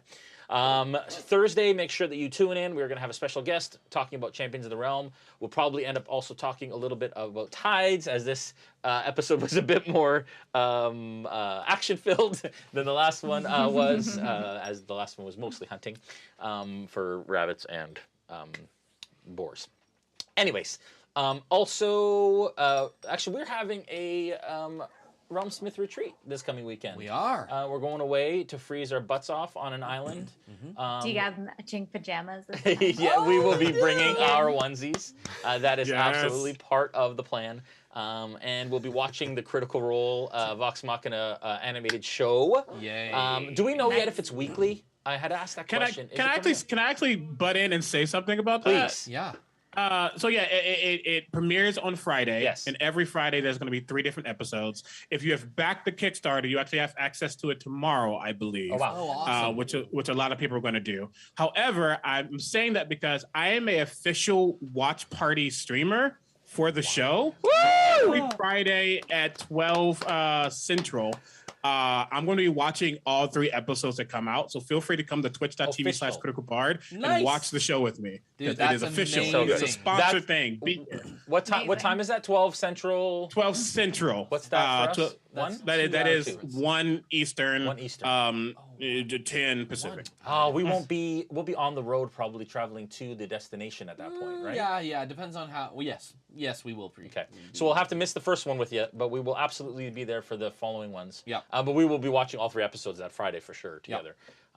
We're very, very excited for the release of that. It's going to be so good. I can't wait. I better see pictures. Oh, you'll see yes, pictures. please. Oh yeah. Maybe we'll do another karaoke night on the Discord. Yeah. Remember that? We got a snowmobile. We got an ice hut. We're gonna ice fish. It's Ice gonna be fishing. amazing. It's Canadian. We're gonna freeze Y'all our are butts crazy. off. Is what we're gonna do, and then do some ice fishing and some snowmobiling across the lake. Yeah. And all of that stuff. If we come back alive, we'll be back in Trostenwald next. Yep. We better be. Next week. All right. Thank you, everyone, for watching again. If you liked what you saw tonight, consider subscribing. Hit that bell icon to be notified when we go live. Follow us on Twitch and all of that wonderful stuff. And we'll be back on Monday for episode 4 of season 3 of Tides of Wildemount. See you guys. Bye. Bye.